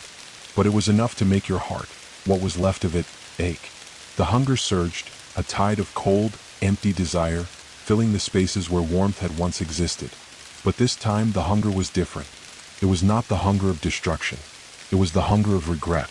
The hunger to return to something that was lost. The hunger to feel again. But the world was gone. The rain, the fire, the laughter, they were all just ghosts now, fading into the distance. You had destroyed everything. You had torn apart the fabric of reality itself. And now you were left in the hollow, empty space, where nothing could fill you, nothing could satisfy the aching hole inside. You reached out into the void, your fingers stretching, grasping at nothing. You could feel the presence there again, closer now, almost tangible. But still, it was beyond your reach. And in that moment, you realized something terrible. The hunger was not just for the world. It was for you. The hunger wasn't something that could be satiated, because it was tied to the very essence of who you were. You had become the hunger. You had become the void. And the void could never be filled. The emptiness pressed in on you, suffocating you.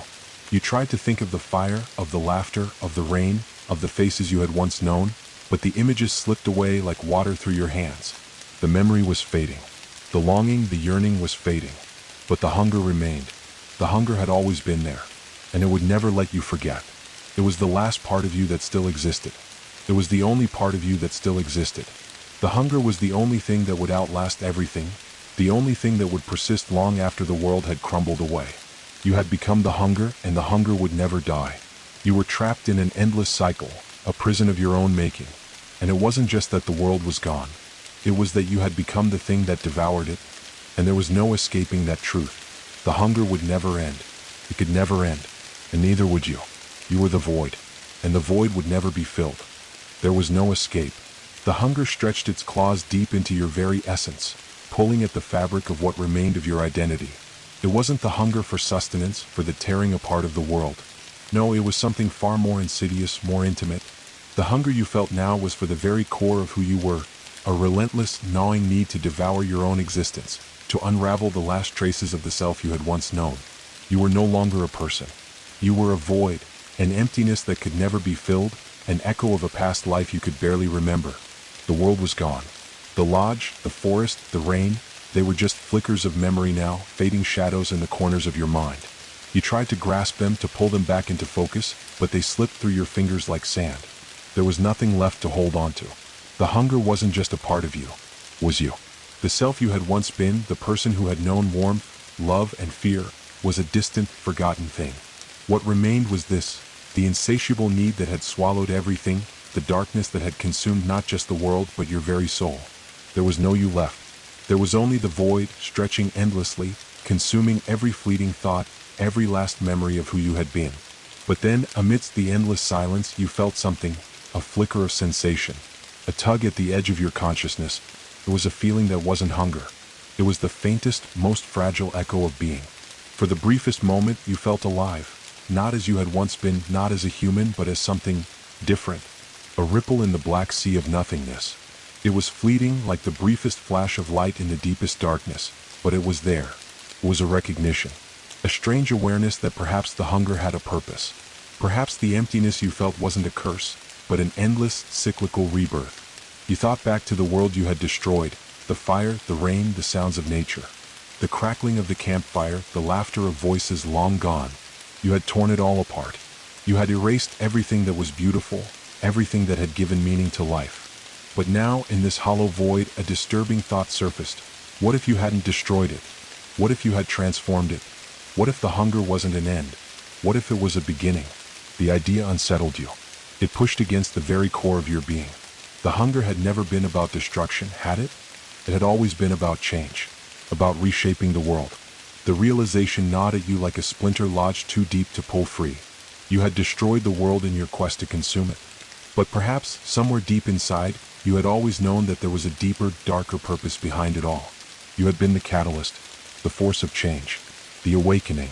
But of what? Of who? The hunger had always been insatiable. But now you wondered if the hunger wasn't meant to devour the world, it was meant to create one. The thought sent a shudder through what was left of your being. It felt like an impossible thought, like something that should not be. But it was there, persistent. It clawed at your mind, gnawing away at the edges of your consciousness.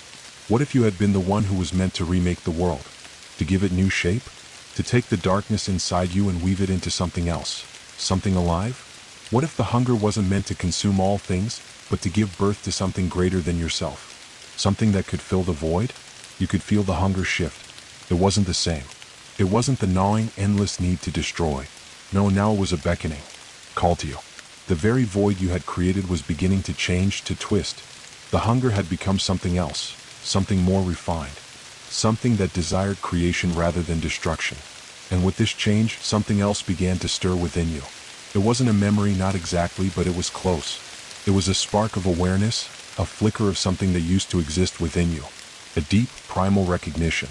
The hunger, the void, wasn't the end. It was the doorway. It was the beginning of something. But what? The question echoed within you, reverberating through the empty expanse of the void.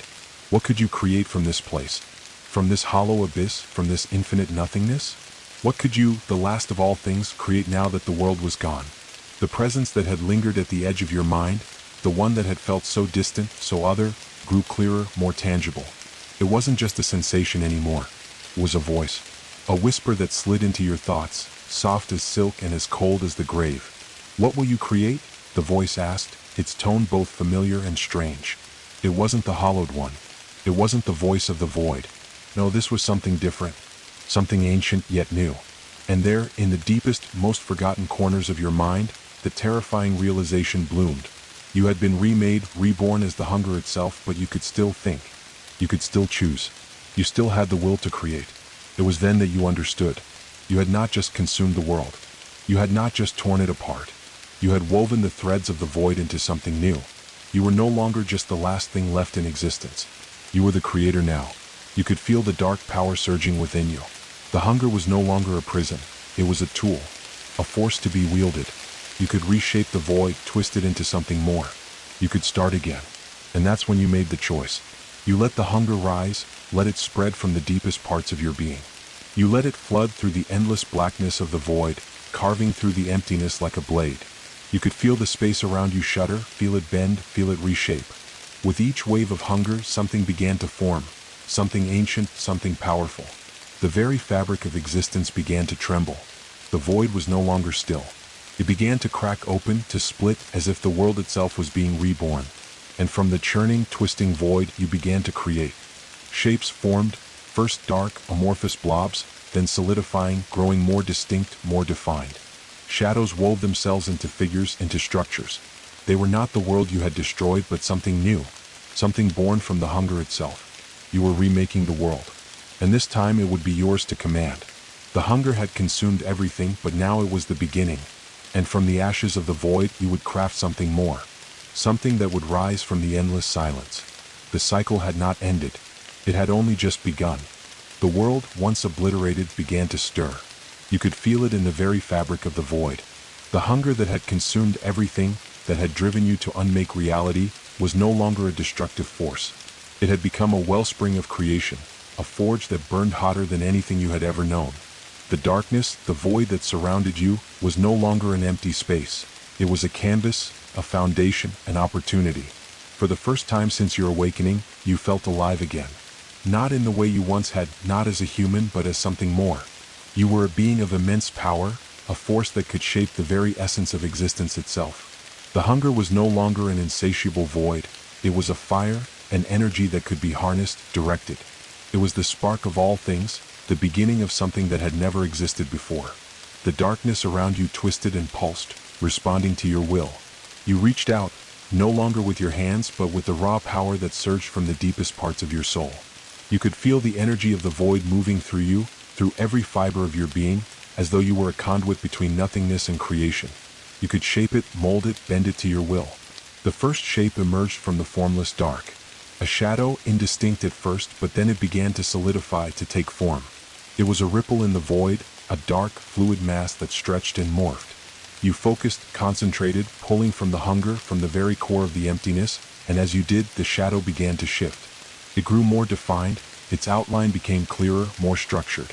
What had once been a shapeless mass now began to resemble something real, something alive. And with each shift, each change, the hunger inside you surged. The shadow twisted, solidified further, and from its depths, a pair of glowing eyes flickered into existence. They shone with an eerie, otherworldly light, piercing the darkness with a strange alien glow. The form that had emerged from the void was no longer just a shadow. It was a creature, its body, a smooth, shifting amalgamation of dark energy and twisted shapes, its movements fluid, unsettling. It was not like the creatures that had once followed you, mindless and ravenous. No, this was something new, something born from the hunger itself. It was not a mere reflection of the past, but a creation forged from the deepest, darkest void. It moved with purpose, with an awareness that wasn't simply hunger. It was alive. You stared at the creature as it stepped forward, and for the first time since the destruction, you felt something stir within you, a sense of accomplishment, a glimmer of purpose. You had created something. You had brought something new into existence. It was not a world, not yet, but it was a beginning. The first spark of what you could now craft from the void. You focused again, pouring more of the hunger, more of the energy from the endless abyss, and with it, the void began to respond. More shapes began to form, coalescing from the darkness. Figures emerged, dark, shifting beings, each one unique, each one more intricate than the last. They were not like the creatures you had known before. They were not mindless followers twisted by your will. These creatures were born from the hunger itself. They had purpose, and with each new creation you felt a stirring inside you. The hunger had become something more than just a need. It had become an expression of your will, an extension of yourself. The void was not just a place of emptiness anymore. It was your forge, your crucible, where you could shape reality itself. You were no longer a destroyer. You were a creator. The figures you had conjured were not complete yet. They moved, shifting like shadows, their forms flickering in and out of existence, but they were growing. They were evolving. You could feel them like children taking their first steps, learning how to move, how to interact with the world. They were your creations, your legacy, and they would carry the hunger with them just as you did. But unlike you, they would not be empty. They would have purpose. They would be your hands in this new world you were beginning to craft. You stood at the center of this growing landscape, the dark energy swirling around you, and for the first time since your transformation, you could see the potential. The void was not just a place of loss. It was a place of possibility, a realm where anything could exist, where anything could become. The hunger that had once driven you to tear apart the world was now the force that fueled your creations. It was the energy that powered the birth of something new, something beyond what had been. The darkness was your canvas, the hunger your paintbrush, and you, the last remnant of the world, were its creator. But you were not alone anymore. The creatures you had formed, the beings that had come from the depths of the void, stood around you, their eyes glowing, their forms shifting with untold potential. They were not the mindless, hollow shadows of the past. They were your children. They were the first of many, the beginning of a new existence that would rise from the ashes of what had been. But there was still so much left to do. The hunger still pulsed within you, still demanded more. You could feel it, the need to create, to reshape, to fill the void with new life. The void was no longer an emptiness to be feared. It was a place of birth. You reached out again, your mind expanding, pulling more of the hunger from the depths of your being. The darkness swirled around you, responding to your will. And as you did, the void began to take shape in new, unimaginable ways. Mountains of shadow rose from the ground, their peaks dark and jagged. Rivers of liquid shadow wound through the landscape, their dark waters flowing with an eerie, pulsating rhythm. Trees of twisted, blackened bark stretched toward the sky, their branches heavy with an unseen weight. You were remaking the world. A world born from the void. A world where the hunger would no longer be a curse, but a force of creation. A world where there would be no destruction, no end. Just an eternal cycle of growth, of change, of rebirth. And as the landscape continued to take shape, something else began to stir within you. A realization, a deeper understanding of what the hunger was, what the void had become. It was not just about creating new life. It was about balance. The void, the darkness, the hunger, they were all part of a greater whole. The cycle had not ended. It had only just begun. The hunger would never end. But now, it was not just the hunger for destruction. It was the hunger for creation. The hunger to bring forth new life. The hunger to fill the void with meaning, with existence. And you were the one who would shape it. The first of your creations moved toward you, its form more solid now, more defined. It stood before you, its glowing eyes fixed on you as if it recognized the role it was meant to play in this new world. You could feel it, the purpose it carried. It wasn't just a creation of darkness. It was a being of potential. And as you looked into its eyes, you knew. You had not just created the world. You had created the future. The world you had begun to craft was still young, still malleable, a canvas of shadow and possibility. The hunger inside you pulsed with a steady rhythm, a constant drumbeat that propelled you forward. No longer a mindless desire to consume, it had become something more refined. A force not only of destruction but of creation. And as you stood at the heart of this emerging world, you felt the weight of responsibility settle on you, heavy yet oddly comforting. The creatures you had forged, the beings born of the darkness, moved about the growing landscape. They were not just shadows now, no longer fleeting, insubstantial whispers of the void. They were real, solid, their bodies shaped by the hunger itself, but infused with something more, something new. Purpose. Each one seemed to carry a part of you within it, a reflection of your power and intent. They were like your children, birthed from the depths of the void, and you could feel the connection between you and them, like threads that bound you together. They moved through the shifting landscape, climbing the jagged peaks, swimming through rivers of liquid shadow, navigating the dark forest that now stretched across the expanse of this world. They were learning, growing. You could sense their development, their evolution. It was not just their physical forms that were changing. They were beginning to understand, to feel. You watched as one of the creatures paused by the edge of a shadowy river, its glowing eyes watching the water ripple with a strange, rhythmic motion. It tilted its head, curiously studying the liquid as if testing its boundaries. You felt a flicker of pride. This was no longer a mindless creature. It was curious. It was seeking knowledge, understanding its place in the world. And yet, in that same moment, the hunger stirred within you again. The desire to consume, to feed, to claim everything for yourself. This was the essence of what you had once been, the insatiable need to take. But now the hunger was different. It was a hunger for progress, for growth. You no longer sought to simply devour, but to build. You could feel the power of the void thrumming through your veins, the dark energy that surged beneath the surface of this world. It was alive, alive in ways that you hadn't fully grasped before. It was no longer just the absence of light, the absence of substance. It was a force in its own right, a force of creation, of potential, and you were its architect.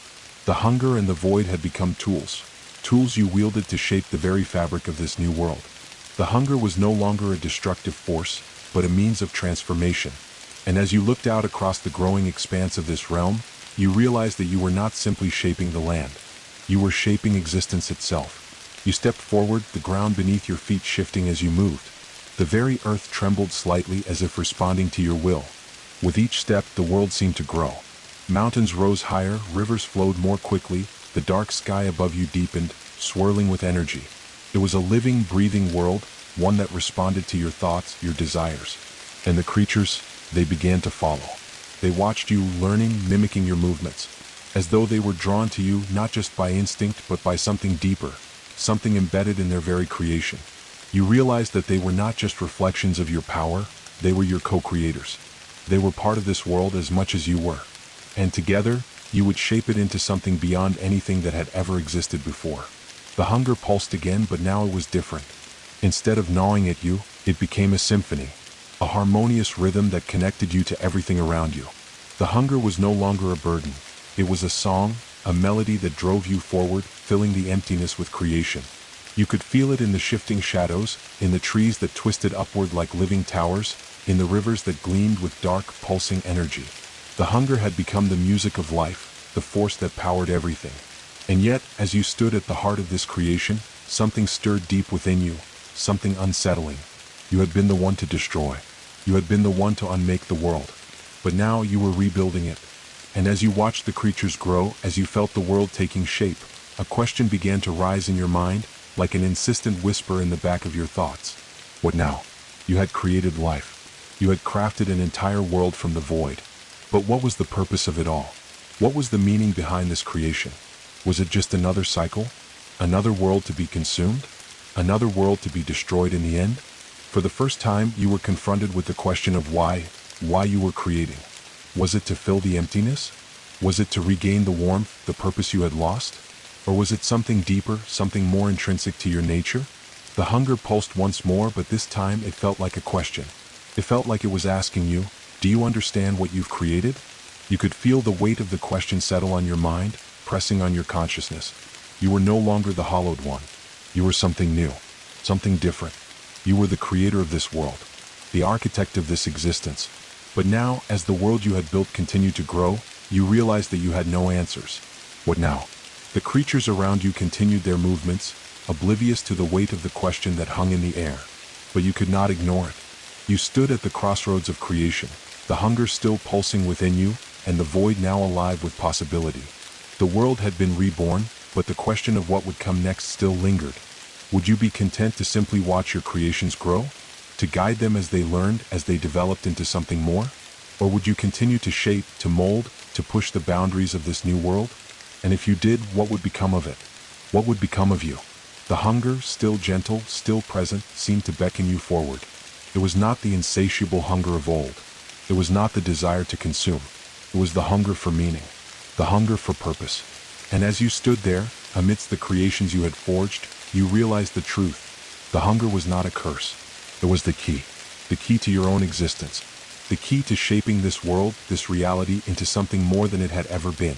The hunger was not about filling the void. It was about understanding it, about learning from it, about embracing the endless potential of the nothingness and transforming it into something that could live. And so you would continue. You would guide your creations, watch as they grew, and in time you would understand. The hunger was no longer a force of destruction. It was the force of becoming. And you, the last of all things, were its architect. The hunger inside you still pulsed, but it was no longer the gnawing, desperate urge it had once been. Now it was a force that guided you, a current that carried you through the void, shaping the landscape, molding the creatures. The world you had birthed was growing, its contours shifting under your influence.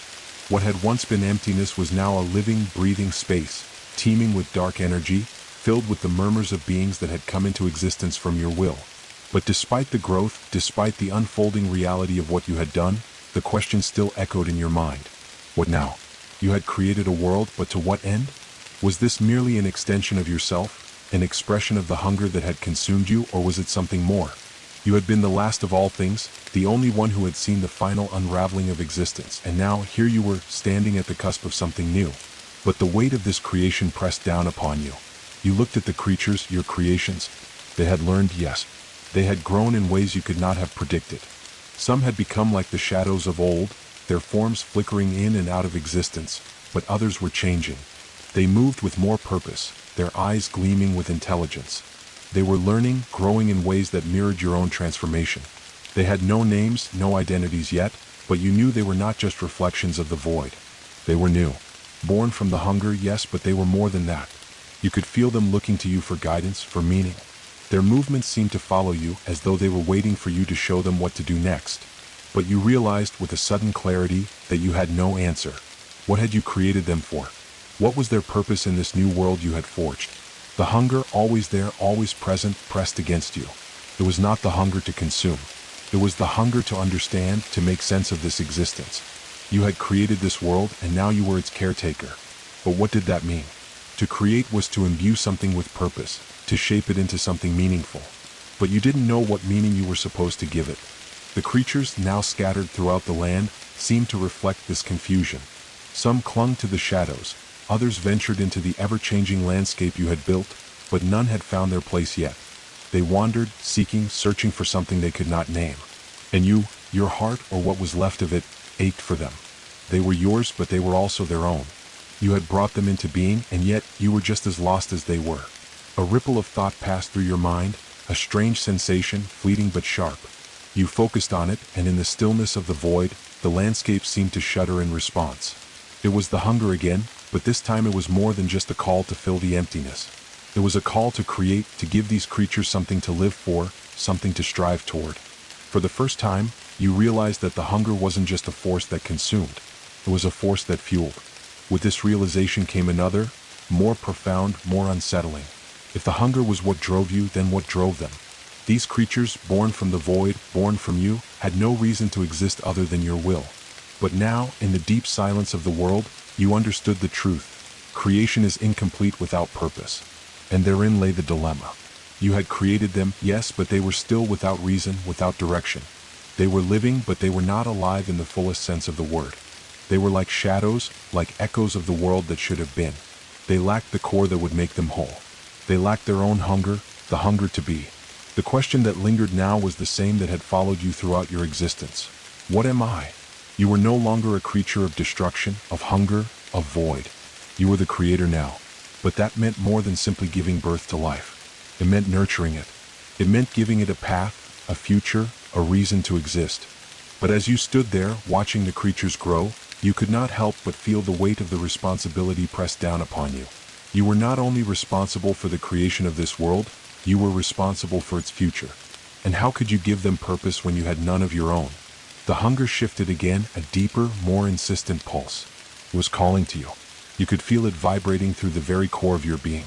It was no longer just about consuming, about filling the void. It was about becoming. It was about evolving. Perhaps this was the ultimate purpose of creation. Perhaps this was the hunger's true desire, not just to feed, but to evolve, to grow, to learn. You had torn apart the old world, yes, but maybe, just maybe, this world would not fall to the same fate. Perhaps the hunger was not an inevitable force of destruction. Perhaps it was an invitation to transcendence, to ascension. You focused once more, your mind pulling at the threads of the void. The creatures shifted again as if they sensed your thoughts, your growing understanding. They stopped their aimless wandering and gathered before you. They looked at you, their eyes glowing with the faintest trace of intelligence, waiting for you to guide them. You understood then, your creations were waiting for you to show them what to become. You had given them form, you had given them life, but now you had to show them the way. It was not enough to simply create. It was time to give them direction. Time to give them purpose. The hunger, the force that had once been your curse, now became your tool. It was a tool of change, of possibility. It was not just a force of consumption. It was a force of creation, a force of evolution. The hunger could be used to shape, to drive forward, to give life to this new world in ways you had never imagined.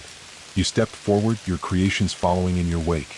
You could feel them, drawn to you, as though your very being was the key to unlocking their true potential. And as you moved, the world responded.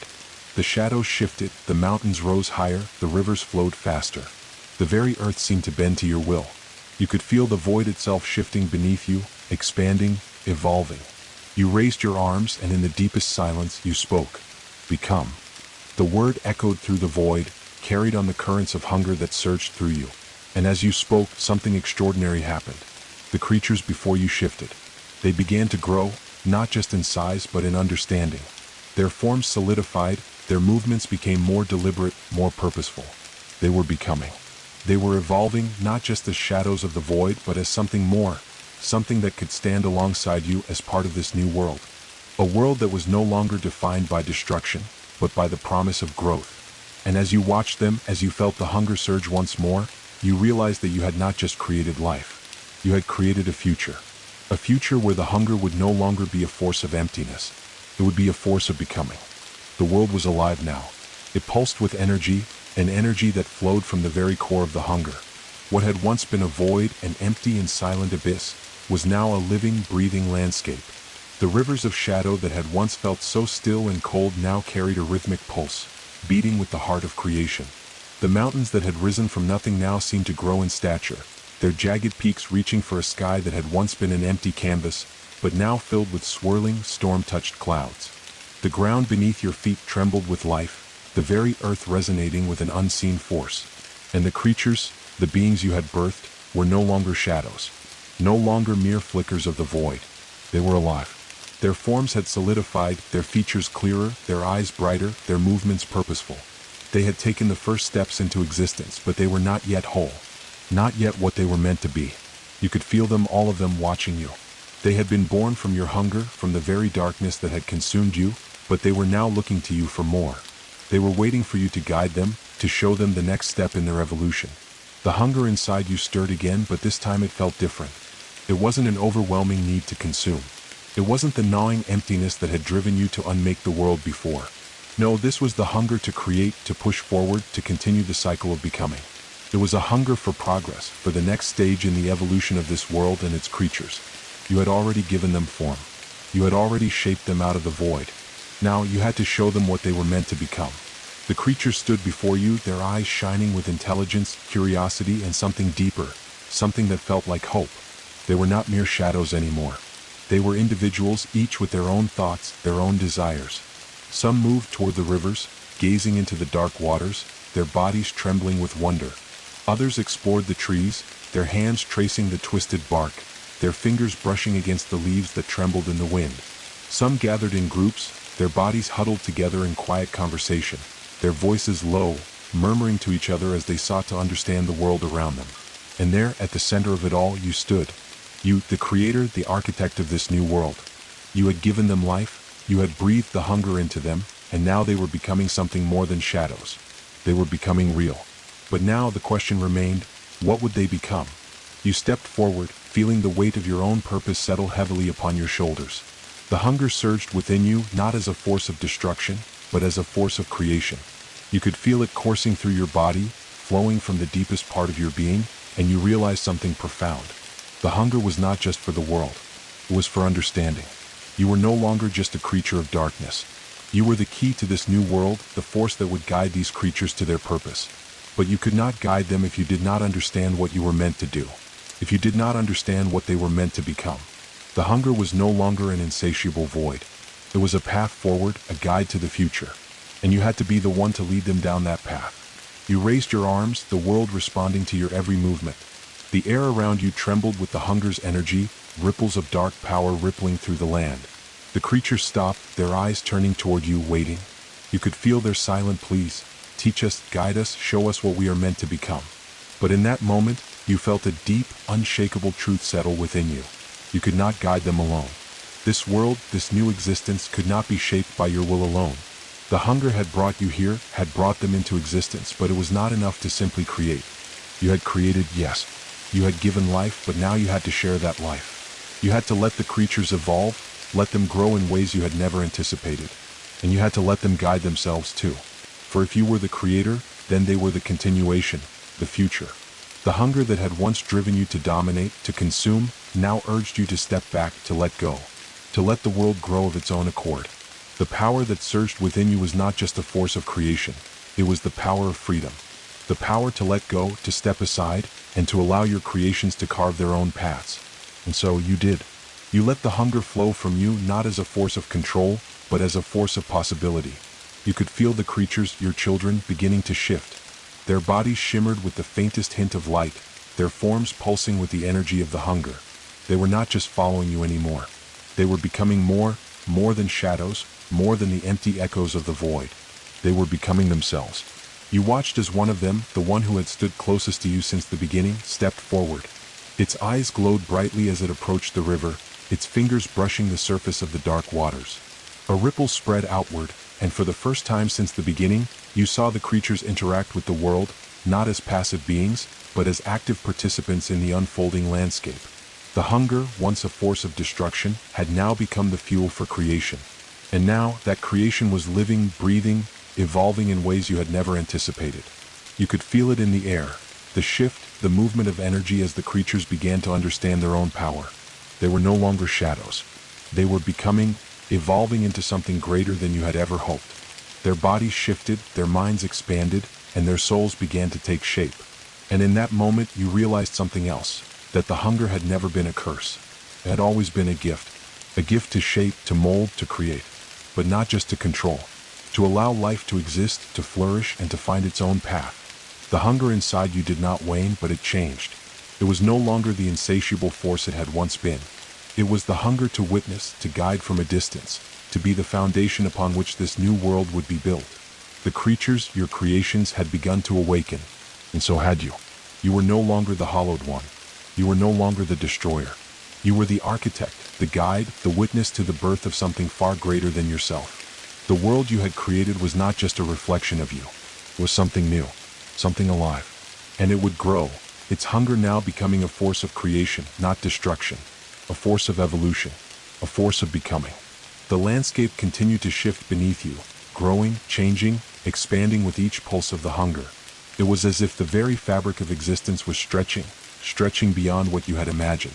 What had started as a formless, empty world was now becoming something vast, intricate, alive. The creatures you had birthed, those first beings formed from the void, were no longer just wandering. They were learning. They were building. They were growing in ways you had not anticipated, their intelligence blossoming like a flower in the dark. Some had begun to construct dwellings, using the dark, flexible material of the shadow-touched earth. Others had ventured far beyond the edge of your sight, exploring the new world and mapping out its contours. They were not just living, they were thriving. You watched them from a distance, standing at the center of this expanding world, feeling the hunger surge within you, guiding your actions but no longer dictating them. For the first time, the hunger was not pulling you forward in a desperate race to consume or control. It was waiting patiently, as if it too recognized that the time for destruction had passed, and the time for creation had begun. But even as you stood there, your mind swirling with the possibilities of this new existence, you felt a stirring, a shift in the air. Something was different. The hunger inside you pulsed once more, but this time it was no longer a gentle force. It was sharp, insistent, demanding. It was not a hunger for more, but for something else, something that you could not yet name.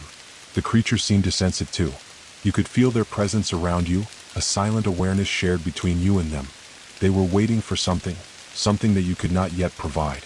They were restless, no longer satisfied with simply existing, with simply following the path you had shown them. As they gathered in clusters, you could see the unease in their movements, the subtle tension that rippled through them like a current. They were no longer content with the world you had shaped. They had become, but they had begun to question their place in this world, their role, their purpose. And you, who had given them life, who had shaped the hunger that now drove them, found yourself standing at a precipice. What now? You had created, yes. But now you realized you had also become the custodian of something far more complex than you had ever anticipated. The creatures were not just extensions of you. They were their own beings with their own wills, their own desires. They had taken the hunger into themselves just as you had, but now they were looking for something more. They were no longer merely reflections of the void. They were alive, truly alive, in ways that transcended their origins. And with that, the first seeds of doubt began to take root in your mind. Had you made a mistake? Had you been too hasty in guiding them? Was there more to this hunger, more to this evolution than you had understood? The hunger, once your guide, now felt like a force of chaos. A force that, like the creatures, you could no longer control. The hunger had always been a constant, but now, it felt as though it were evolving itself. It was no longer the gnawing emptiness that filled the void. It was something else entirely.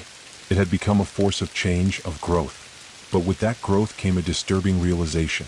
Would it ever be enough? You had created the world, yes. You had brought forth the creatures, but now they were no longer simply following your path. They were creating their own, carving out their own futures. They had begun to challenge the hunger. The hunger that had once been a tool, a means of creation, was now becoming a force that threatened to spiral out of control. The world you had built was not a perfect place, and it would never be. There was no finality to creation, no end to the cycle. The hunger you had unleashed had become a living, breathing entity of its own. It could not be contained by your will alone. You had created life, but you had also created a world where life would always question, always grow, always seek to transcend. And perhaps that was the true purpose of the hunger. Not to create an end, not to form a perfect existence, but to allow for the never-ending potential of change. You stepped forward, feeling the hunger coil around you, not as a force of destruction, but as a force of becoming. You could feel the energy of the world swirling around you, and with each passing moment, you understood more. The hunger was not just about creation. It was about evolution. The cycle would never end. Perhaps that was the beauty of it all, the true meaning behind your existence and the existence of your creations. The hunger, the void, the world, they were all part of the same endless dance. They were not separate forces, but intertwined, forever feeding into one another. The creatures before you were restless, but now you understood. They were not just waiting for you to show them the way forward. They were waiting for you to let go. They were waiting for you to give them the freedom to evolve, to create, to discover their own path. You had been their creator. But now they were becoming their own architects. And you were no longer just the architect of this world. You were its witness. You were the force that would ensure the cycle of evolution, of change, of becoming would never end. The hunger that had once consumed you now filled you with a sense of peace. You had created life. You had given the creatures the hunger. But now the hunger was something different. It was the future unfolding before you. As the creatures moved around you, each one finding its place in this new world, you realized that you had not made a mistake. You had not created a world of stasis. You had created a world of freedom. A world where the hunger would always burn, but never in a way that could destroy. It would always feed the next step, the next cycle, the next generation. You stood there, at the center of this world you had forged, feeling the hunger inside you shift once more. This time, it was no longer a force of isolation. It was a force of connection. The hunger was a bridge between you, the creatures, and the world. And you understood now, the hunger would never be satisfied, but it would never stop creating. It was the hunger of the future, and it had no end. The hunger pulsed around you, an insistent force that threaded through the very essence of this new world. The creatures, your creations, had begun to forge their own paths, seeking answers that you had once sought yourself. They were no longer shadows in the dark. They were beings with desires, dreams, and ambitions that stretched beyond their origins. Some still looked to you, waiting for the next step, while others had begun to venture far beyond the edges of your sight. And as you stood there watching the world unfold, you realized something you hadn't expected. The hunger was no longer yours alone. It belonged to everyone. The creatures, the land, the very void itself, all were driven by it, connected by it. And yet, for the first time, the hunger felt like something else entirely. It was not a curse. It was not a force that demanded to be fed. It was the very energy of choice. The hunger had always been about consuming, about filling the emptiness, but now you understood. It was not just a void to be filled. It was the space where choice existed. Every being in this world now had the freedom to decide their path, to create their own future, to evolve in ways you could never have predicted. The hunger had become the energy of becoming, and with it came the most fundamental truth of all. Choice was the essence of creation. You had been the creator, the architect of this world, and now you realized that creation was not just about giving life, it was about giving freedom. The creatures you had birthed were no longer dependent on you to guide them. They had their own desires, their own paths. They were no longer mere reflections of your will. They were alive, in ways that transcended your understanding. The first of them, the one who had once stood closest to you, had begun to speak. It was not a sound you had ever heard before, a language perhaps, or a call to the void itself. It was not a mere imitation of your words, but something uniquely its own. It was calling to the others, not in a way that demanded attention, but in a way that invited them to listen, to choose. They gathered around it, their eyes glowing with a new kind of awareness, as if they too understood the power of the moment. You could feel it, a stirring in the air. The hunger was alive in them, alive in all of you, but now it was something more. It was the energy of creation, of evolution, of self-discovery. No longer was it a force of destruction. No longer was it a force of imposition. It was a force of freedom. As the creatures spoke, their voices began to weave together. Not in harmony, but in a beautiful dissonance. A symphony of individuality, of difference, of choice. You stood at the center of it all, watching them, feeling the hunger surge within you once more. But this time it was not the hunger for more. It was the hunger to understand.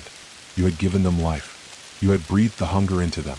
But now you saw, truly saw, that the hunger was not just a gift. It was a challenge. They had to choose what they would become. The creatures, now gathered in a wide circle, seemed to sense your thoughts. Their eyes flickered with understanding. One of them, the one that had been the most vocal, stepped forward.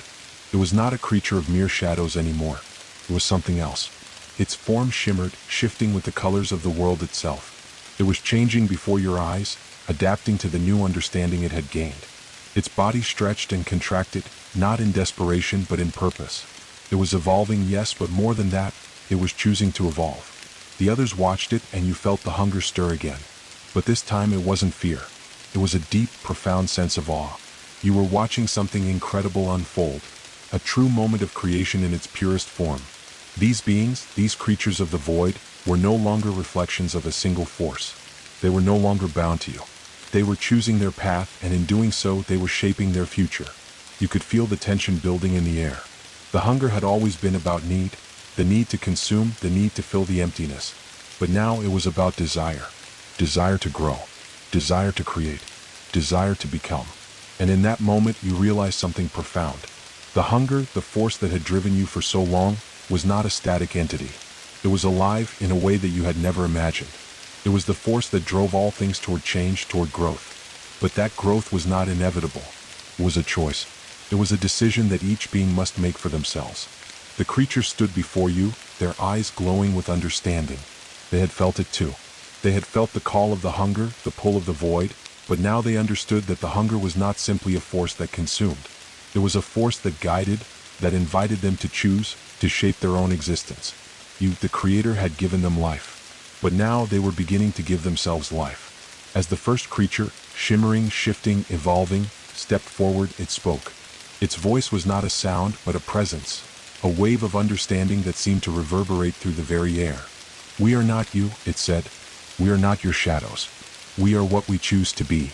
And with that, the hunger inside you shifted. It was not a force that demanded more. It was a force that connected, a force that tied all things together, that allowed for freedom, for growth, for change. The hunger was no longer a drive to fill the void. It was a drive to create the void, to create space for new possibilities, for new choices. And with that realization, you understood. The true meaning of creation was not in the act of making. It was in the act of giving. Giving the power to choose, to evolve, to become. You had given them life, yes, but now you would give them the freedom to shape it. As the creatures continued to evolve, their forms shifting, their voices merging into a single resonant cry, you stepped back. You had played your part.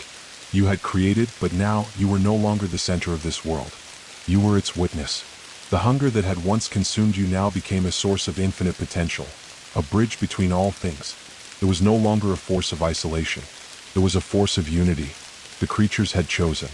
They had chosen to evolve, to become something more than shadows, more than mere reflections of the void. They had chosen to be free. And so, the cycle continued, not a cycle of consumption, but a cycle of choice. The hunger would always be there, but now it was a force that fed not on destruction, but on creation. And with each new choice, the world would grow. The hunger would never end. But now it was no longer an insatiable void. It was the force of becoming. The world had changed.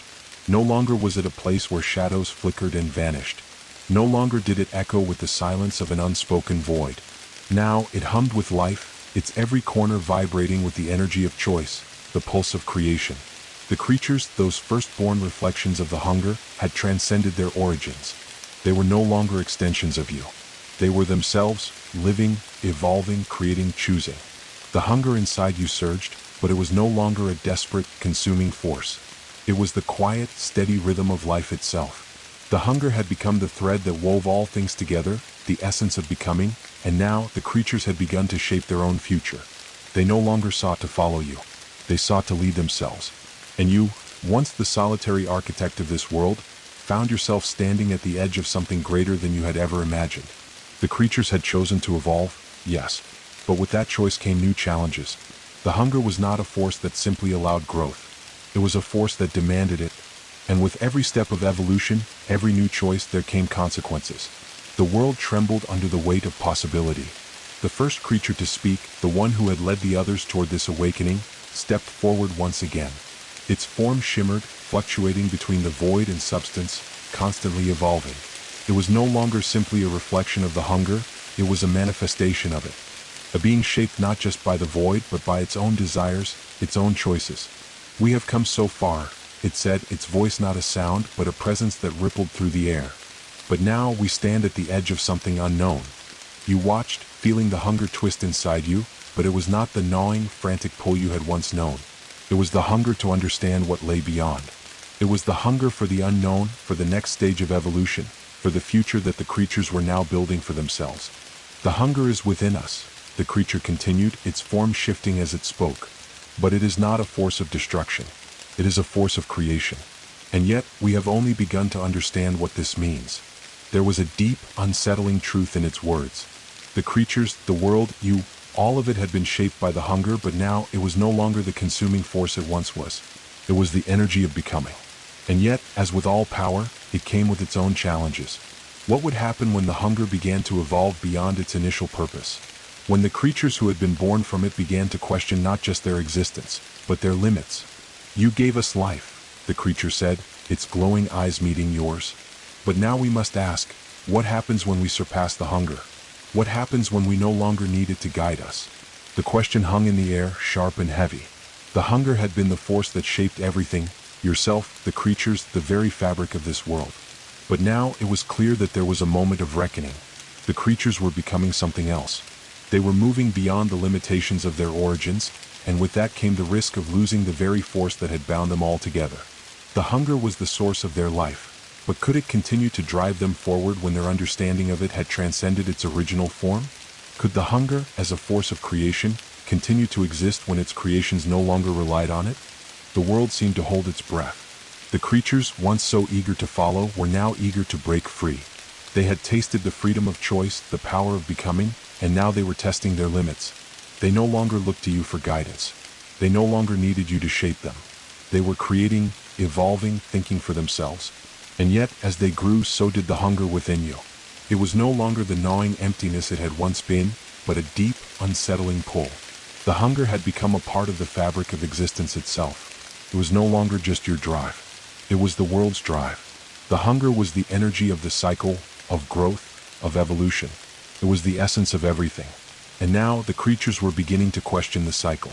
They were stepping beyond the boundaries you had set, beyond the limitations you had placed upon them. They were not rejecting the hunger. They were seeking to understand it, to go beyond it, to evolve without it. You could feel the shift, the tremor in the air. The hunger had always been your guide, but now it was their guide too. And they were pushing against its boundaries. They were testing its limits. For the first time, you felt something unsettling stir within you, a flicker of fear. The hunger had been the force that created the world, that gave it shape and purpose. But now you understood. What happens when the creator becomes irrelevant? What happens when the hunger no longer needs you? The first creature, the one who had led the others, stepped forward once again. It had changed. Its form no longer shimmered with uncertainty. It was solid, confident, its movements purposeful. It was no longer a mere creation. It had become an architect of its own future. "We are not bound to you," it said, its voice a ripple of understanding. "We are not bound to the hunger. We are the hunger. We are the becoming." And with those words, something shifted inside you. The world you had created, the creatures you had shaped, were no longer yours. They had become themselves. They had evolved beyond the need for a creator. They had transcended the hunger, not by rejecting it, but by embracing its true nature, the nature of choice. The hunger was not something to be feared. It was not something to be controlled. It was not something to be consumed. It was the force of freedom, the force of evolution, the force that never ended. And in that moment, you realized the truth. You were not the end of the hunger. You were the beginning. The hunger would continue, of course. It would always be there, driving all things forward, pushing them toward the unknown. But now, the hunger was not a force of isolation. It was a force of unity, binding everything together. It was no longer a drive for consumption, but a drive for connection. The creatures had moved beyond the limitations you had once set for them, and in doing so, they had become something more. They had become the architects of their own future, and so had you. You stepped back, feeling the weight of the truth settle into your bones. The hunger was not something you could ever control. It was a force of evolution, of becoming, and you were part of that cycle, not its master. And as you looked out over the world, alive, growing, shifting, you understood, the cycle would never end. The hunger would never end. But now it was not a force of destruction. It was the force of becoming. A force that would continue to shape the world, shape all things, into something greater than they could ever have imagined. You had given them life, but now you realized you had also given them freedom. And that was the true gift. The world had transformed into something unrecognizable, and with that transformation came a silence, one that echoed deeper than the void ever had. The hunger had become a force not of consumption, but of becoming.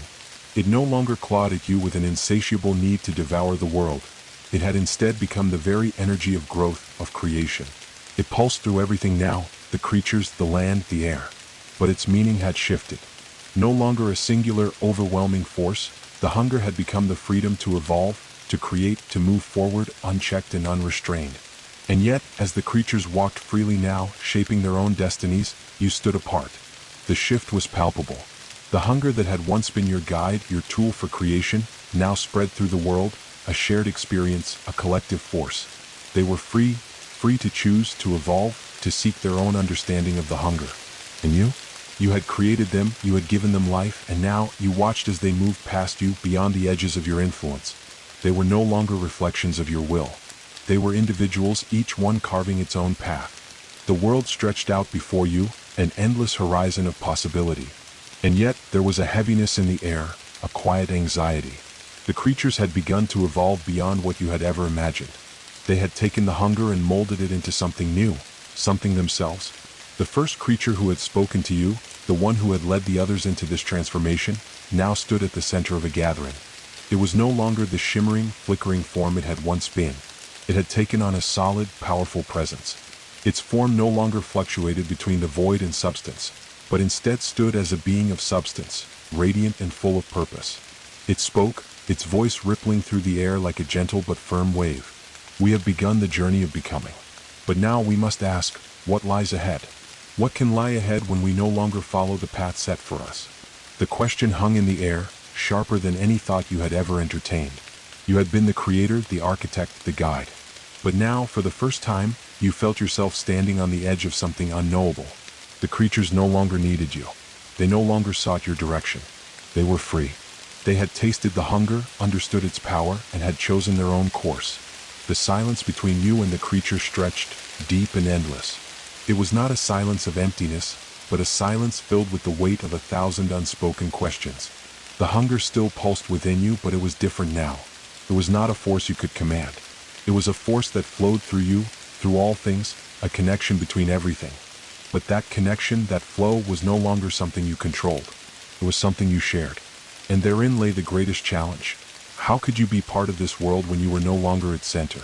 You had given the creatures life, but now they had begun to transcend the hunger you had birthed. They had evolved into something beyond mere reflections of your will. They were becoming architects of their own futures just as you had once been.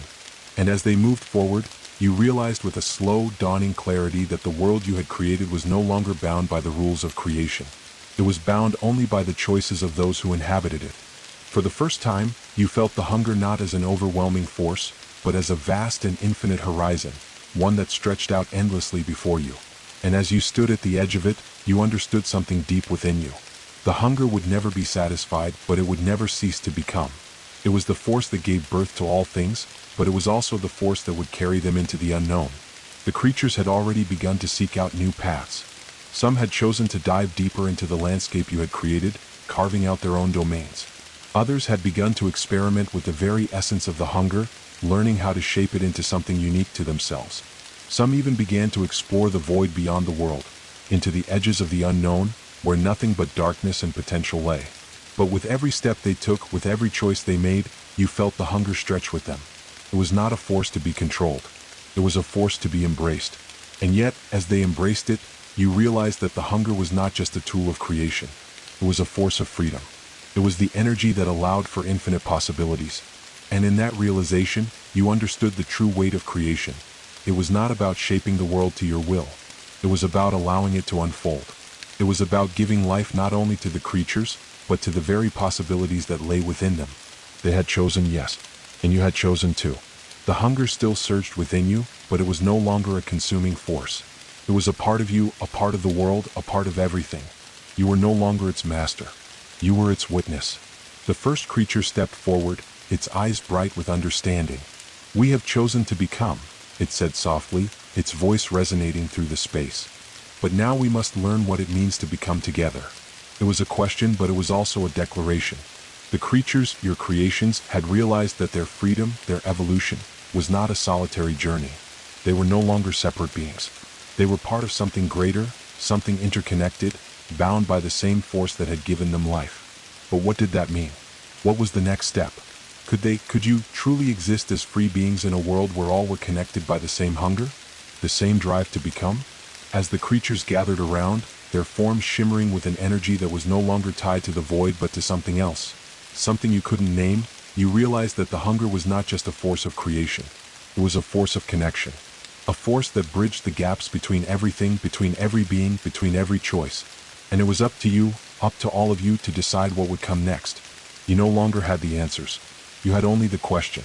What happens when a world built on the hunger of becoming reaches the edge of its own creation? The horizon before you was vast, limitless. There was no end, only a continual, infinite becoming. And together all of you would walk toward it. The world before you, before all of you, had become an uncharted expanse, stretching into the unknown, filled with possibilities, each one a thread waiting to be pulled. The horizon that once seemed distant, unreachable, now felt as though it could be touched. But it was no longer the horizon of an end. It was the horizon of an infinite becoming. The creatures, once reflections of your will, were no longer mere followers of a single path. They had become beings of choice, of independence, each shaping their destiny in ways you had never expected. Their forms had solidified, but so had their minds and hearts. They no longer simply existed. They lived, they created, they evolved. They were architects of their own futures, but now something more was growing within them. They no longer sought to simply become, they sought to connect, to understand the very force that had birthed them. And the hunger that had once been your guide, your consuming force, was now theirs as well. It had become a bond, a connection, but it was no longer a force of isolation. It was a force of unification. It was the energy of creation, of evolution, of freedom, but it was also the energy of shared existence.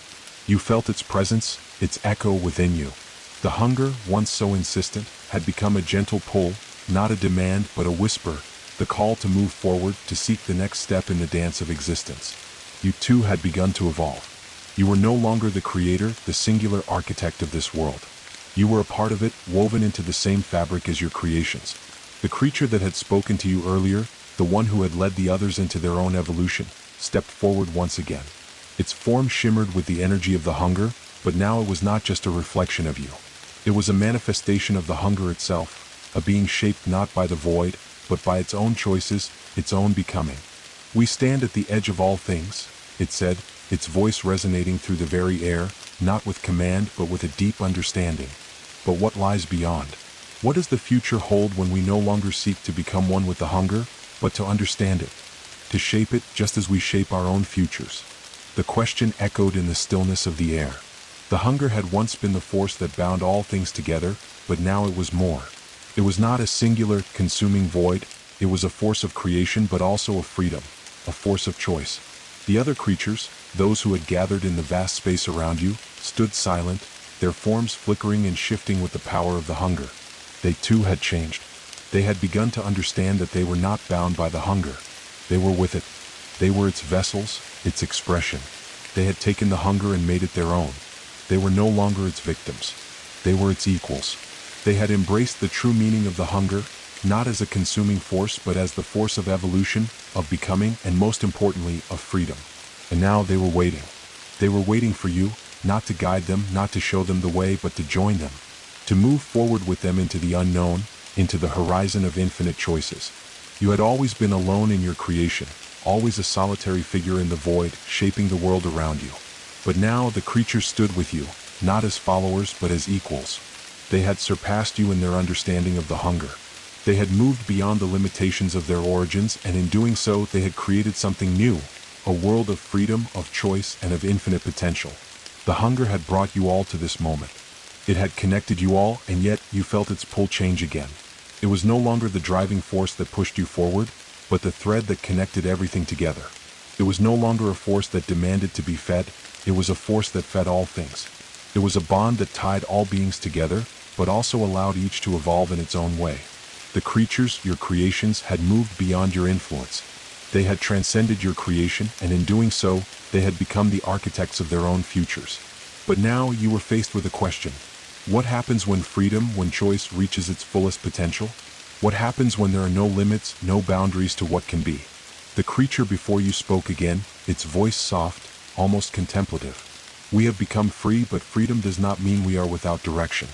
We seek to understand the hunger, not as a force to be controlled, but as a force to be shared. His words hung in the air, heavy with meaning. They had reached the point where freedom was not enough. Now they sought to understand the very force that had brought them into existence, not as a power to be wielded, but as a force to be shared. A force that bound all things together, not as a master, but as a companion. The hunger was no longer something you could control. It was something you could only experience. And as you looked around, you realized that the world you had created had no end. It had no boundaries. It had only the infinite possibilities of becoming. The horizon stretched out before you, endless and unknown, but now it felt like a shared journey, a journey you would no longer make alone. The creatures, no longer bound to you, but bound to the same hunger, to the same drive to become, now turned toward the horizon. Their forms shimmered with the power of creation, of choice, of freedom. And as they moved forward, you felt the hunger shift again, not as a force of isolation, but as a force of connection.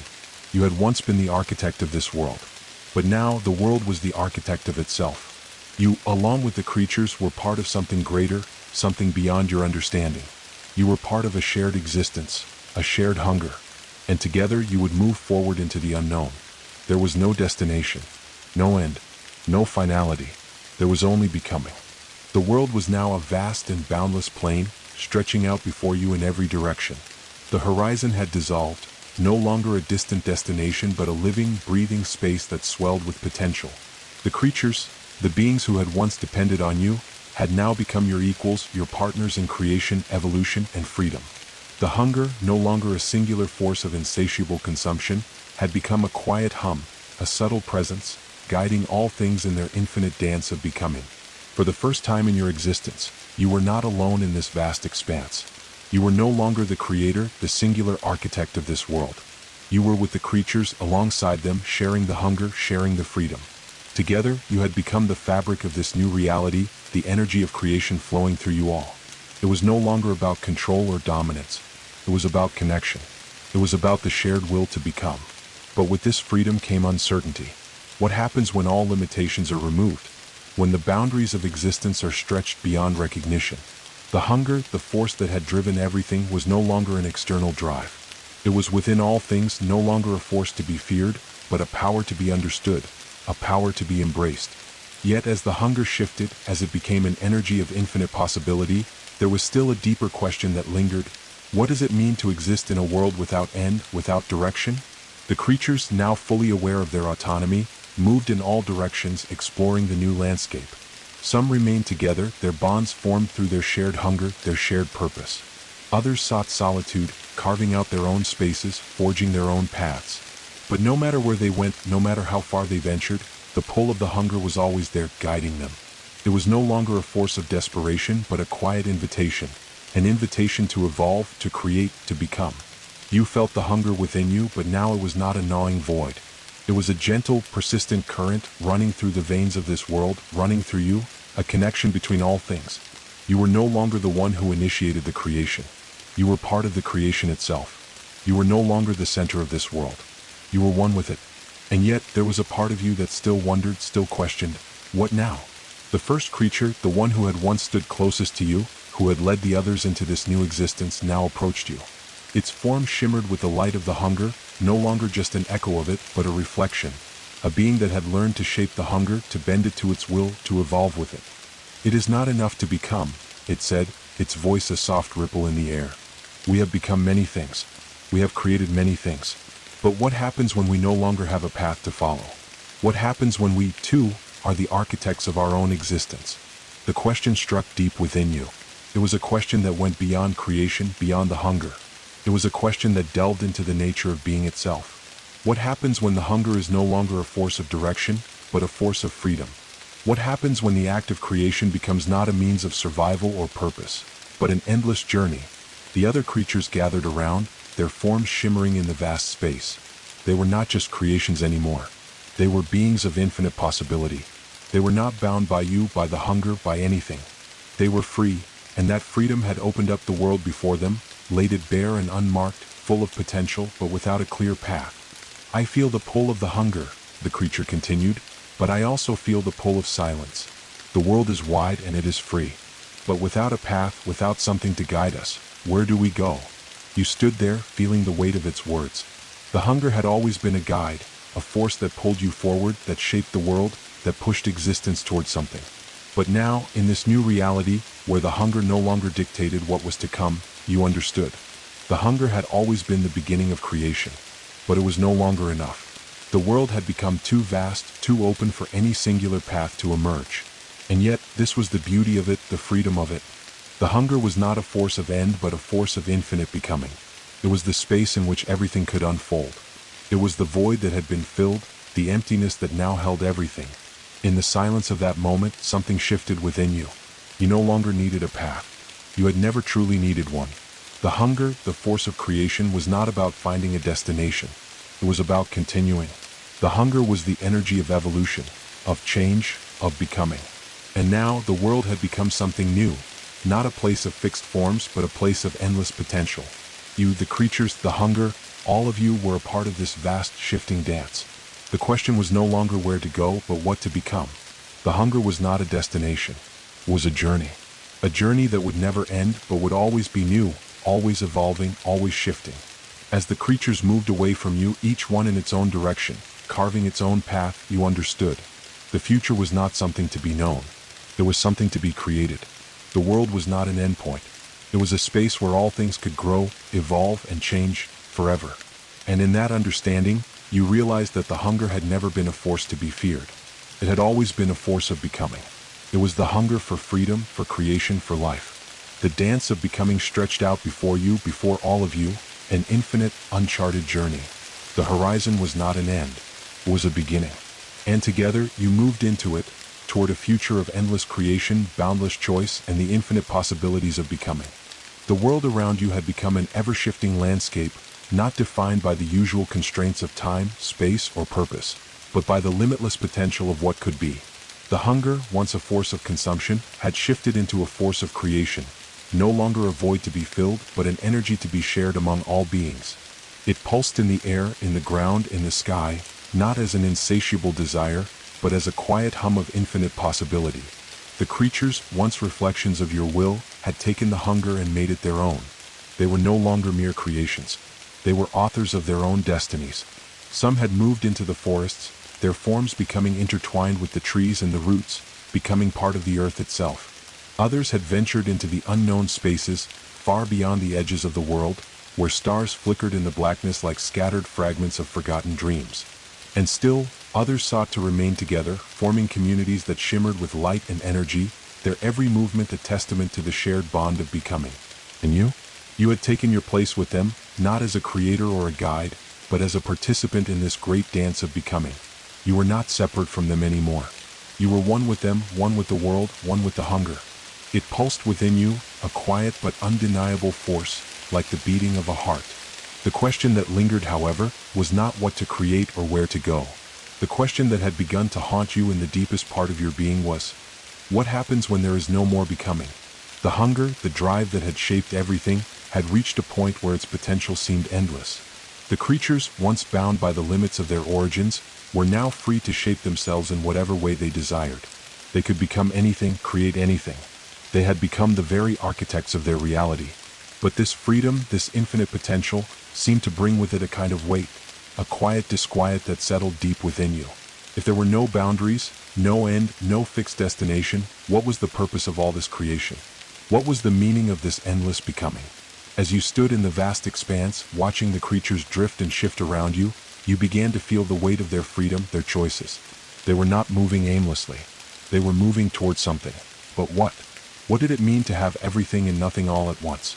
And then, from the distance, one of the creatures, one of the first to evolve, began to make its way toward you. It was no longer the shimmering, translucent form it had once been. It had taken on a solidity, a presence that spoke of its own strength, its own choices. It moved with purpose, its eyes filled with something new, something deeper. "We have come so far," it said, its voice not the gentle ripple it once was, but a sound that reverberated with the weight of its journey.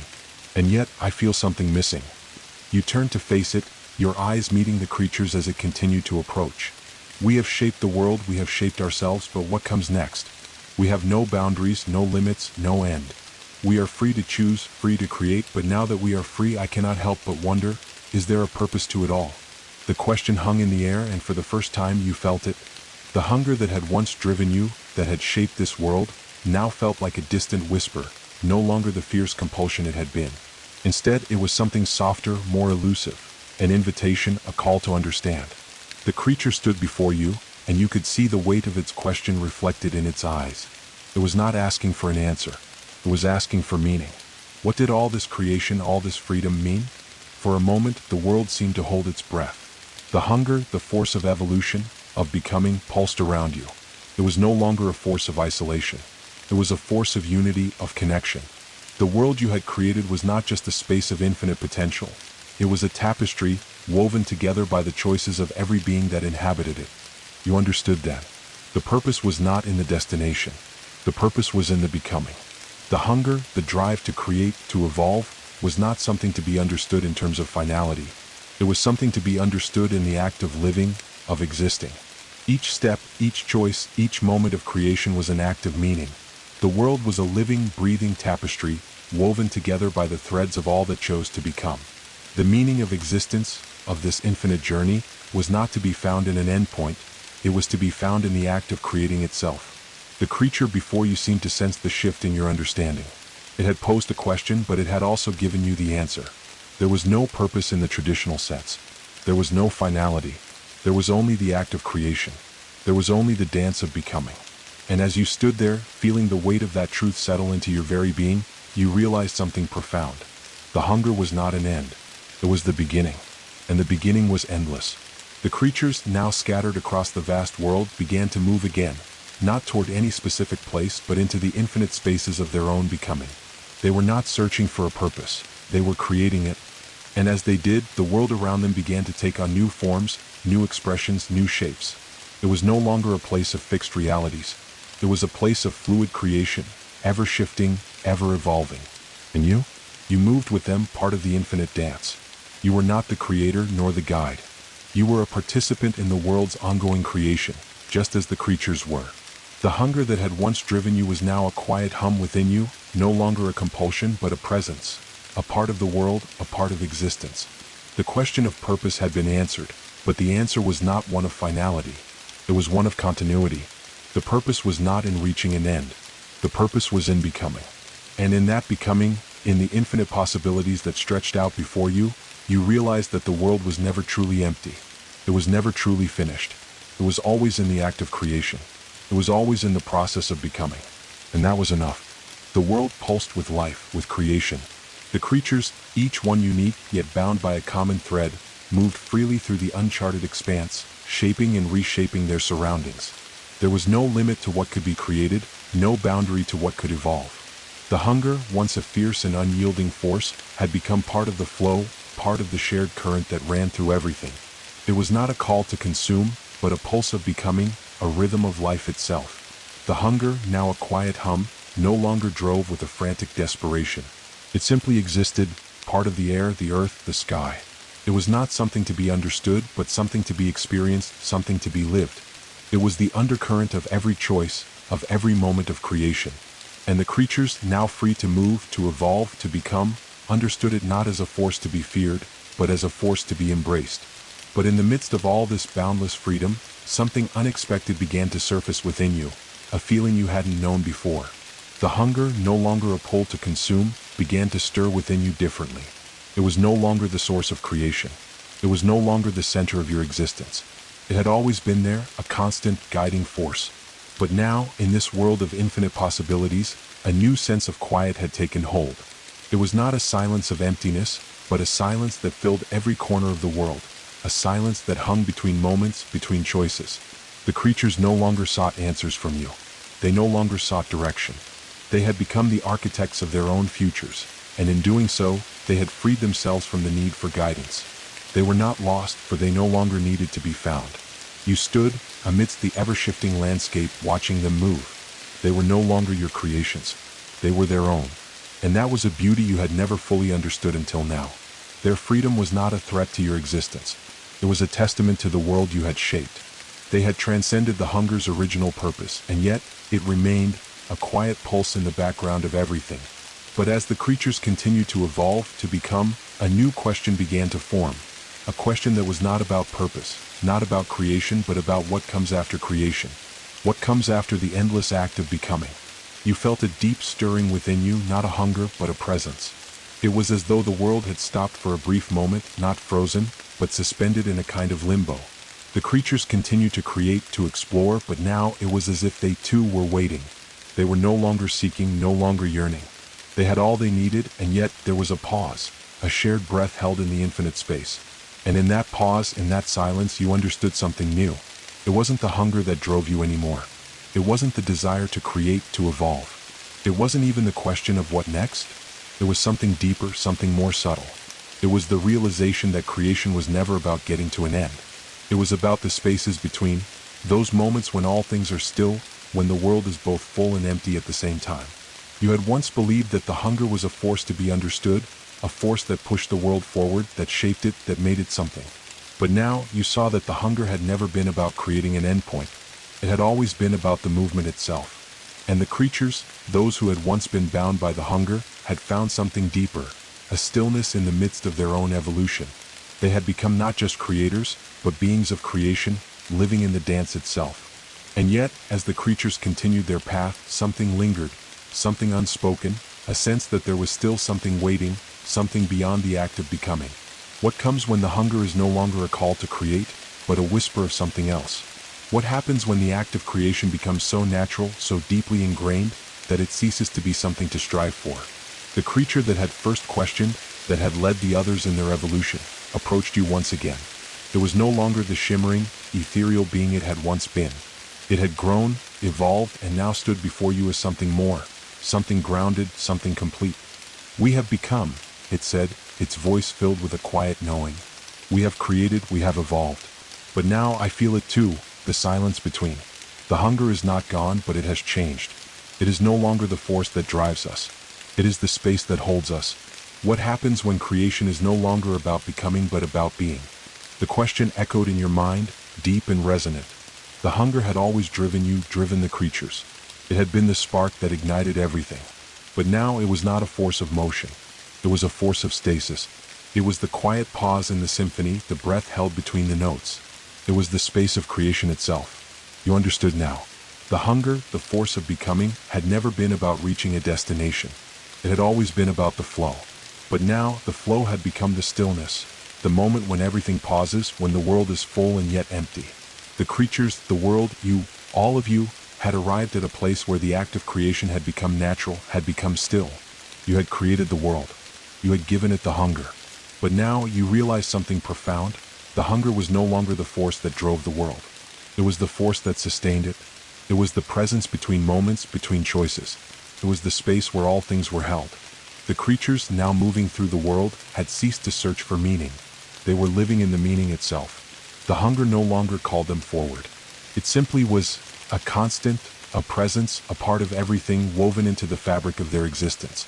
They were free, yes, free to choose, free to create. But they were also free to be, free to rest in the quiet spaces between. And as you stood there watching the creatures move through the landscape, you realized that this was not the end. It was not the conclusion of a story. It was simply the next step, the step into being. The hunger had become the space of creation, not the act itself. And in that space there was a profound peace. The endless dance of becoming would continue. But now it was not a frantic rush towards something unknown. It was a quiet, flowing journey of being, of existing, of being part of the hunger, part of the flow, part of the creation. And so, the world would continue to evolve, to shift, to change. But in the silence between, in the stillness of that shared presence, there was peace. There was a knowing. And that, too, was part of the creation. The world, once a blur of endless motion, had found its rhythm. It no longer spun with the urgency of creation, the hunger for more. Now there was a quiet peace in the air, as if the universe itself had taken a long, deep breath and settled into its own being. The creatures, once hungry for purpose, for evolution, now moved through this peaceful world with a different kind of awareness. They no longer created out of necessity, they created out of presence, out of a desire to be. You stood at the edge of a vast, shifting landscape, where the sky melted into the horizon, and the earth stretched out in all directions, wild yet serene. The hunger, the drive for creation, was still there, but it was no longer the pulse that propelled the world forward. It was the thread that held everything together, connecting all things in a web of existence. The creatures, those who had once been your creations, had become something more than you could ever have imagined. They were not just beings shaped by the hunger, they were beings of choice, of being. Each one moved freely, with a grace that spoke not of frantic creation but of deliberate existence. They were at peace, and in their peace they had found a quiet, profound beauty. But even in this stillness, something stirred within you. The hunger, though it had become a subtle force, was still there, pulsing gently beneath the surface of everything. It no longer screamed for attention, no longer drove the world forward with an unyielding hand. It simply was. It existed in the spaces between, in the pauses that filled the silence of existence. Yet you felt its presence as something more, something that had become both a source of unity and a quiet weight, a burden. If the hunger was no longer the force that drove the world, what then? What was the purpose of the hunger if it no longer needed to be fulfilled, if it no longer called for change or evolution? The creature who had led the others, the one who had questioned, who had been the first to step beyond the boundaries of the hunger, now stood beside you. Its form, once ethereal and flickering, had solidified, taken shape, become something more. It no longer shimmered with uncertainty. It stood as a being, grounded and aware. "Do you feel it?" the creature asked, its voice soft but resonant. It was not a question of doubt, but of recognition. The hunger is still here, but it is not as it once was. It is no longer a call to become, but a quiet presence. It holds us together. But is it enough? You turned to face the creature, and for a long moment, the two of you simply stood there, watching the world unfold around you. The other creatures continued their peaceful existence, creating not out of need, but out of the simple act of being. Their movements were fluid, harmonious, and yet there was something more. They were still searching, even in their stillness. The hunger, once a force of insatiable drive, was now a quiet hum beneath their existence, a constant reminder of the flow, but not one that pushed them forward. It was not a force that demanded more, but one that held everything, like the thread that binds the tapestry together. I've been thinking, the creature continued, its gaze turned toward the horizon. If the hunger is no longer a force of creation, if we have reached a point where the act of becoming has slowed to this quiet, peaceful existence, what is left to drive us? What is our purpose now? Are we simply being? The question lingered in the air, like a weight that pressed against the fabric of existence. For so long, the hunger had been the defining force, the fire that shaped everything. Now, with that fire dimmed, the world had become a place of balance, of stillness. But was that enough? Was this peaceful, serene existence truly all there was to life? You too felt the stirring of that question. The hunger was no longer a force of direction. It was the presence of the in-between. It was not something to be chased or fulfilled, but something that connected every being in this moment of existence. And yet, the creature still searched, still felt the need to move, to create, to become. What happens when creation becomes still? What happens when the need to evolve, to change, fades away into a quiet acceptance of the present? Was the hunger enough to sustain them, or would they need something more? The silence between you grew deeper, as if the world itself was holding its breath. The hunger had shifted, but it hadn't disappeared. It had transformed from a call to become into a force that simply was. It was no longer an urgent push, but a constant presence, a subtle hum that kept the world alive, but it no longer pushed anything forward. It simply held it there, in a moment of being. But even now, there was a deeper understanding. The hunger, in its transformed state, was not something to fear. It was a part of the world, a part of creation. It no longer demanded that something new emerge. It simply allowed what already existed to be. The creatures, in their quiet, peaceful existence, had come to understand this. They had stopped searching for the next thing to create, the next form to evolve into. They had become part of the being of the world, not in a passive way, but in a way that was connected to everything. They were part of the hunger just as it was part of them. They had stopped becoming, not because they had reached their end, but because they had come to understand the true depth of the present moment. Perhaps, then, this was the purpose of creation. Not to keep moving, not to keep searching for something new, but to simply be. The hunger had always been about change, about evolution, about becoming. But now, in the quiet of the present, it was about holding, about allowing the world to exist in its fullness, in its completeness, without the need for further change. The creatures no longer searched for what they could create. They were the creation. And in that, they found a peace deeper than any hunger could ever provide. As you stood there, at the edge of the still world, you realized that this was the next phase of existence. It wasn't about what came next. It was about simply being. And in that being, you found something you had not expected. A quiet, peaceful joy that transcended creation itself. The hunger was not gone. It was still there as it had always been. But now it was no longer the driving force. It was the stillness, the presence that held all things together. And in that stillness, there was a profound peace. The air was still. The once distant, frantic drive to create had faded into the background, replaced by the rhythmic hum of existence. The creatures moved through this world, but their movement was no longer marked by urgency. They did not hurry, nor did they stagnate. They simply were. Each being, each presence, was part of the quiet pulse of the world, breathing life into the landscape, but no longer pushing it forward. And yet, even in the deep stillness, there was something stirring. Something beneath the surface, barely perceptible, like the faintest tremor beneath calm waters. The hunger, the force that had been both a gift and a burden, a guide and a restraint, was still there. It no longer screamed for more. It was no longer an insatiable force, a demand to evolve or create. But it was not silent either. It hummed softly in the background, connecting all things, holding the world together. It was as if the world had entered a phase of waiting, as if something deeper, something more profound was about to unfold. You could feel it, the subtle shift in the air, the gentle pull that was both a question and an answer. The hunger was no longer driving the creatures to become. It had shifted into a presence, a part of the world itself, and yet, there was a feeling that it was waiting for something more, something beyond being. Something new. The creatures had stopped searching for what came next. they had stopped chasing creation. And yet, in their peace, they were still bound to the hunger. It held them together, but now it felt like a tether, a quiet, invisible thread that connected them all, like the hum of a distant song. The hunger had always been a force of transformation, of change. But now it was a quiet presence, a force that held the world in place. It wasn't an end, but it wasn't a beginning either. It simply was. And in that, there was a paradox. The world had found its stillness, but in that stillness, there was a quiet yearning for something deeper. You stood at the center of the world, your presence no longer a force of creation, but a part of the creation itself. You were not separate from the hunger. You were one with it, as were the creatures who now walked beside you. Together, you were woven into the very fabric of this world, bound by the subtle pulse of the hunger. And yet, you felt the question stir within you. What was the point of this stillness? What was the purpose of this quiet peace, if nothing ever changed again? You had seen the hunger drive the world forward, its insatiable pull toward becoming, toward creation. But now, the hunger was not pulling anyone forward. It simply existed. The creatures were at peace, but they were not alive in the same way they had been. They were no longer changing, no longer seeking. They had stopped evolving. But was that truly the end? Was this quiet existence all there was?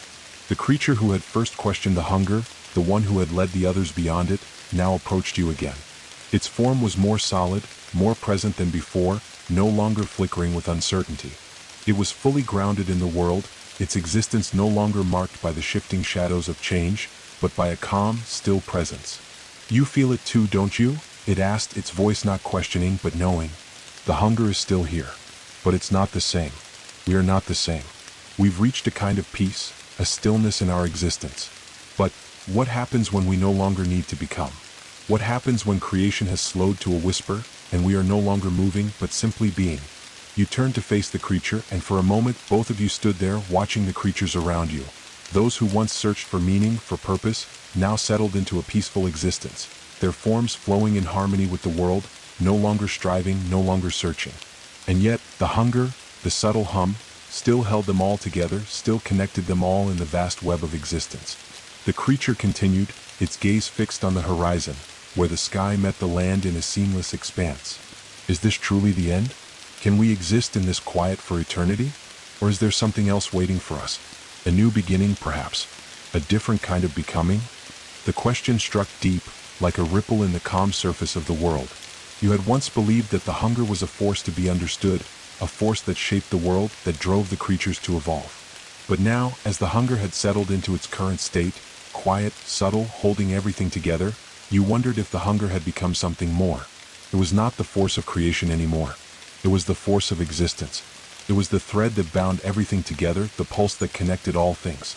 And yet, there was a sense that the world was no longer moving forward, no longer evolving. The hunger, though still present, was no longer pulling anyone toward change. It was simply holding everything in place. And still you wondered, what comes next? The creatures who had once been driven to create, to evolve, to change, now stood in their peace, in their stillness. They had found a kind of contentment in simply being. But did that mean their journey was over? Was there no more becoming for them? Or was there, hidden beneath the surface of their stillness, a new hunger, a new force that would drive them forward once again? You realized that perhaps the hunger had not gone. It had simply transformed. It was no longer a drive for more, but a pulse of presence. And in that presence there was room for something new. The world now still was not stagnant. It was a canvas waiting to be touched, to be reshaped once more. The creatures, though they had stopped searching, had found something deeper than they had known before. But what if there was something beyond this peace, beyond this stillness? What if the hunger, in its new form, was calling them to something else, something that could not yet be understood? You stood there, the quiet hum of the hunger filling the air, and understood. The world was never truly finished. It was always in the process of becoming, even if that process was no longer marked by the frantic pace of creation. The hunger was not a force that drove the world forward.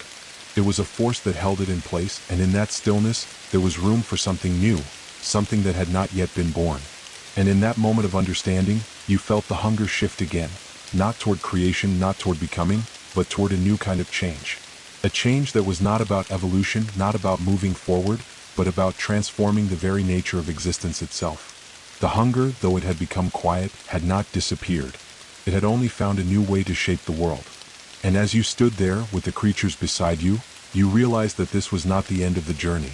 It was the beginning of something else. Something different. The world had reached an unspoken plateau, a moment of peace so deep it seemed to stretch out endlessly, its very stillness ringing through the air like the quiet hum of a distant bell. The creatures, each one a unique expression of existence, had settled into this peace, no longer driven by the urgency to create, to evolve. They were not stagnant, but simply being, living in the profound beauty of the present moment. It was a life not marked by change, but by presence, by the act of simply existing, without any need to reach beyond. And yet, despite the stillness, there was a question that lingered, that whispered through the fabric of this existence. The hunger, now more of a pulse than a drive, still connected all things, held them together in a delicate web of unity. It no longer pushed anyone forward, but instead seemed to hold them in this suspended space of peace. The creatures who had once evolved with such intensity, who had been shaped by the force of creation, now found themselves inward, not searching for a new world to shape, but searching for the essence of their own being. They were no longer driven by the hunger to create. Instead, they were now drawn to something deeper, something more intimate. They were not asking what they could create, but who they were, what it meant to simply exist without the pressure of becoming. In the absence of creation, the creatures began to discover a new layer of their existence. They began to explore not the outward world, but the inner world, the depths of their own consciousness, their own being. They began to understand themselves not as creations of the hunger, but as beings of presence, each one unique, each one a reflection of the world, yet also something separate, a quiet mystery, an unfolding of infinite potential. You stood at the edge of this transformation, watching as the creatures delved into themselves, seeking not to change the world, but to understand it. The hunger, though it remained a part of them, no longer felt like a compulsion. It was no longer a force to be acted upon. Instead, it had become a subtle presence, a thread woven through the very fabric of being, a reminder of the connectedness that held everything together. It was then that you realized something profound. Creation had never been the ultimate purpose.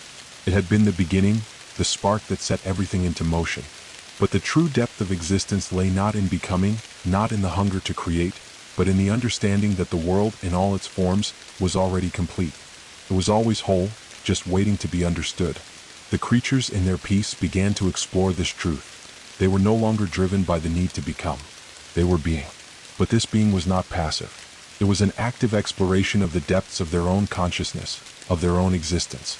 In the absence of creation, they found something greater, a deeper connection to the world, to each other, and to the hunger that now pulsed quietly through them all.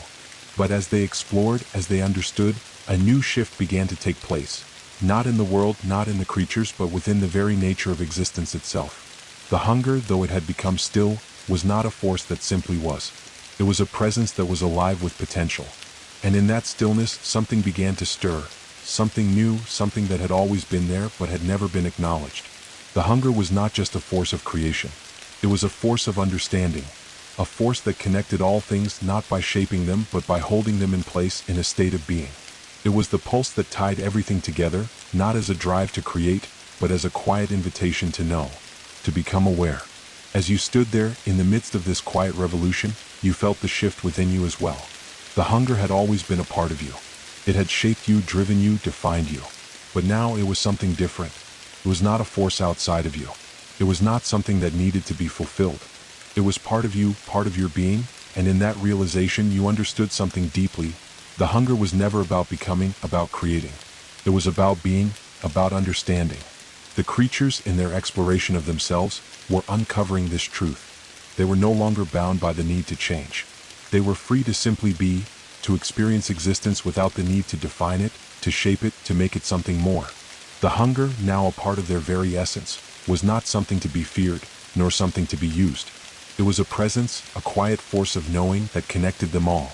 It had no end, no destination. It was simply the pulse of existence itself, holding everything together in the most profound way possible. And then the creatures began to awaken, not in the way they had once evolved, not with a great burst of creation or transformation, but in a quiet, deliberate unfolding. They were no longer simply becoming. They were understanding. They were discovering that in the absence of creation, in the stillness of being, there was a deep, profound wisdom, an understanding of themselves, of each other, and of the world they inhabited. The hunger, once a force of need, had become a force of awareness. As the creatures turned inward, as they uncovered the depths of their own being, You too felt the quiet stirring of something deep within you. The world, in all its stillness, was alive with understanding. It was a place of peace, but it was also a place of infinite depth. A place where the act of becoming was no longer necessary because the world was already whole. And in that wholeness, in that understanding, there was a quiet joy. The hunger had always been there, but now it was a part of the stillness. It was the pulse of the world, but it was no longer a force that needed to be acted upon. It was the quiet hum that held everything together, a hum that spoke of knowing, of being, of awareness. And in this realization you understood. The hunger was not a force to be controlled. It was a presence to be embraced. It was the very essence of existence, and in its stillness, you and the creatures were no longer driven by the need to become.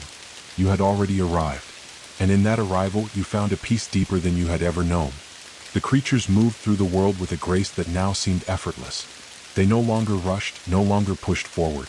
Their movements were deliberate, thoughtful, as though each step was part of a larger pattern that they were beginning to perceive. The hunger, once a blazing fire that ignited creation, now burned as a small, steady ember deep within their beings. No longer a driving force, but a quiet warmth that sustained them. They had ceased to evolve in the way they once had. They no longer felt the need to change to become something new.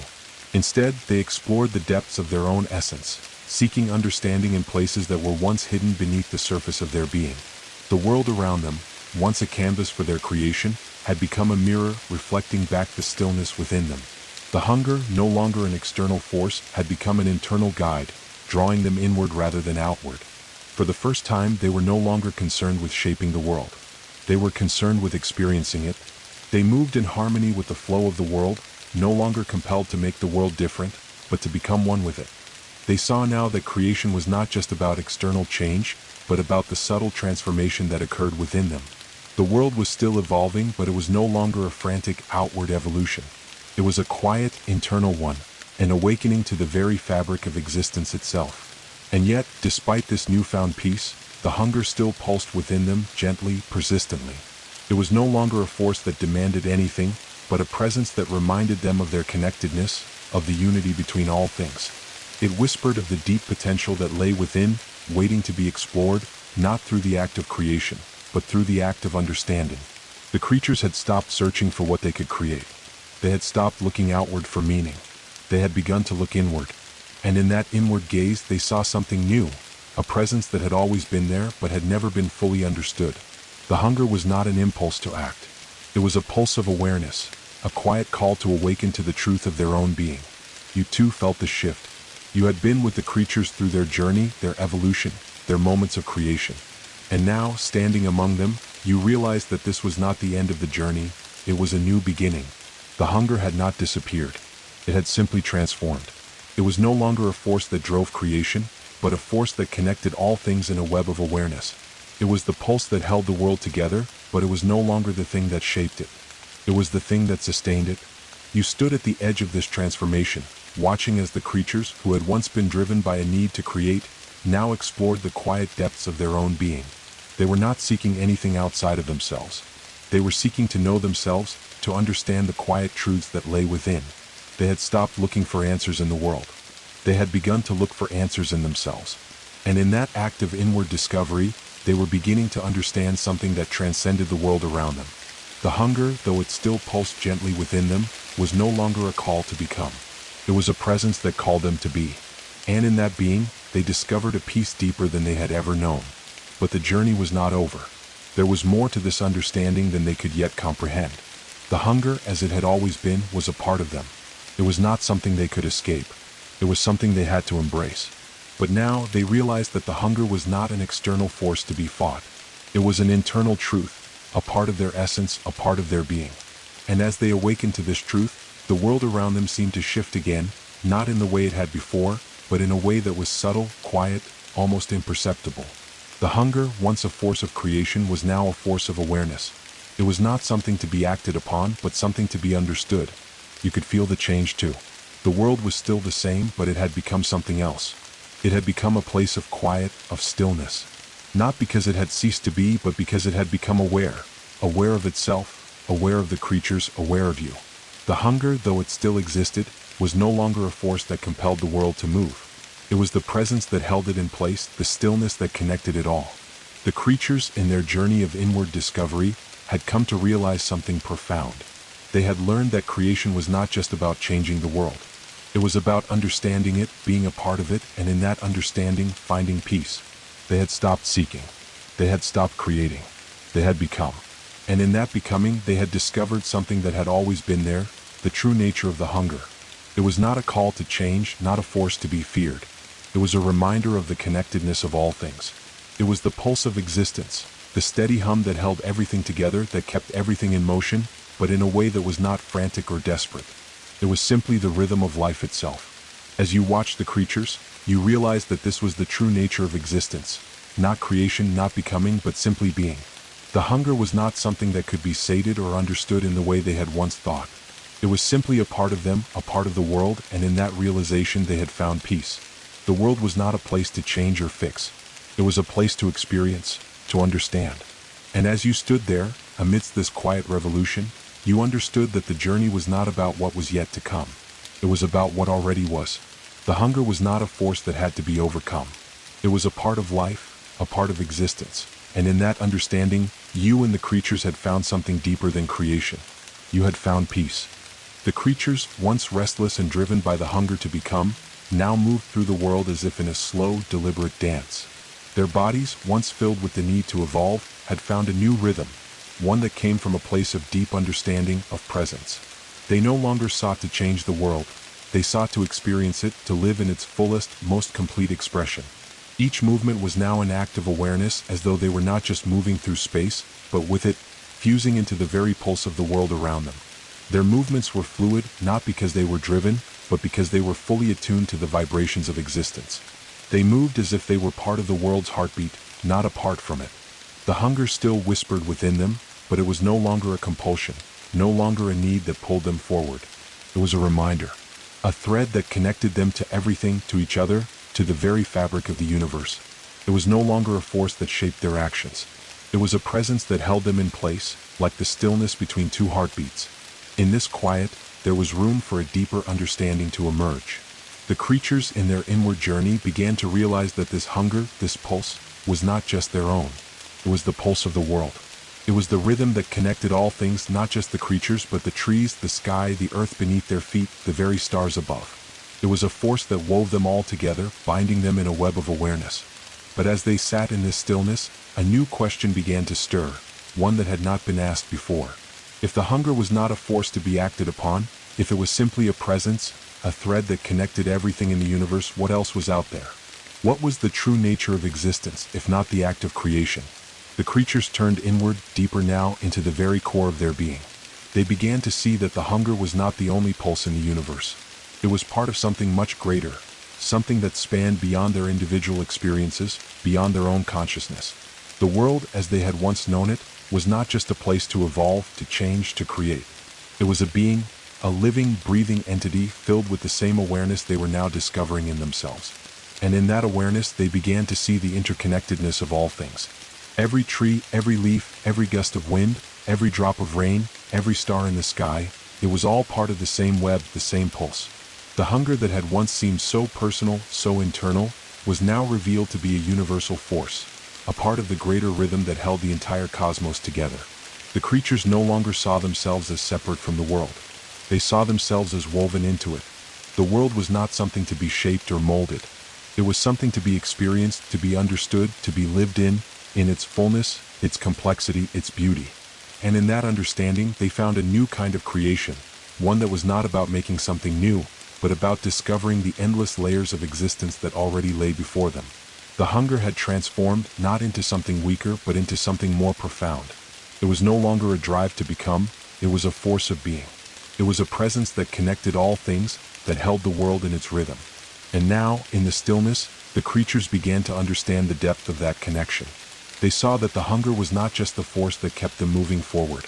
It was the pulse of life itself, the rhythm of existence, the thread that wove all things together. They realized, too, that their journey had never been about moving forward, about becoming. It had always been about understanding. It had always been about being, in the deepest, most profound sense. They had not needed to change the world. They had needed to understand their place in it.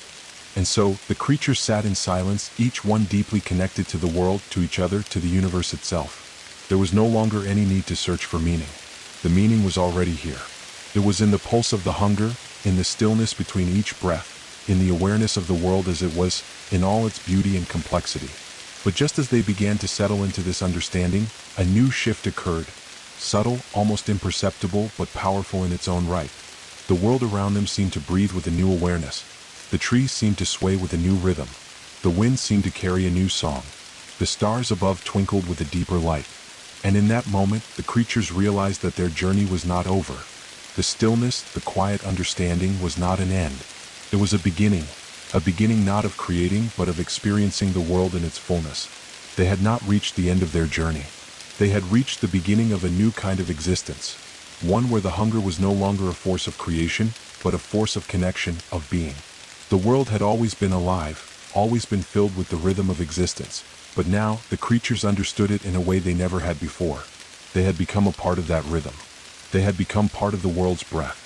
And in that union they found something that creation alone had never provided, true, deep peace. But even in this peace something was stirring, something more. It was as if the universe itself was beginning to awaken, to expand, to shift. The creatures felt it, as if the pulse of existence was calling them to something even greater, to something that had always been there, but had never been fully understood. The hunger, in its deepest form, was not just a presence of stillness. It was a presence of potential, a potential that stretched far beyond their understanding. What would this new beginning hold? What could be uncovered now in this deep stillness? The hunger, though quiet, was still there, waiting, ready to reveal its next form, its next mystery. The creatures knew that the journey was not over. It had only just begun. The creatures had settled into a deep and harmonious rhythm with the world, no longer driven by the compulsion to change or create. They moved with purpose, but not with urgency. Each step was a part of a larger, silent dance, a reflection of the peaceful existence they had come to embody. The hunger, once a force of relentless drive, had become a quiet pulse that flowed through everything, a constant reminder of the unity that held the world together. For a time there was only this peace. It was as if the world itself had paused, breathing deeply in a moment of profound stillness. The trees, the wind, the very air, they all seemed to hum with a subtle energy, a vibration that resonated through the ground and into the creatures' bones. They had long ago ceased to seek for something new. They had stopped chasing after evolution or change. Now they existed in a state of pure being.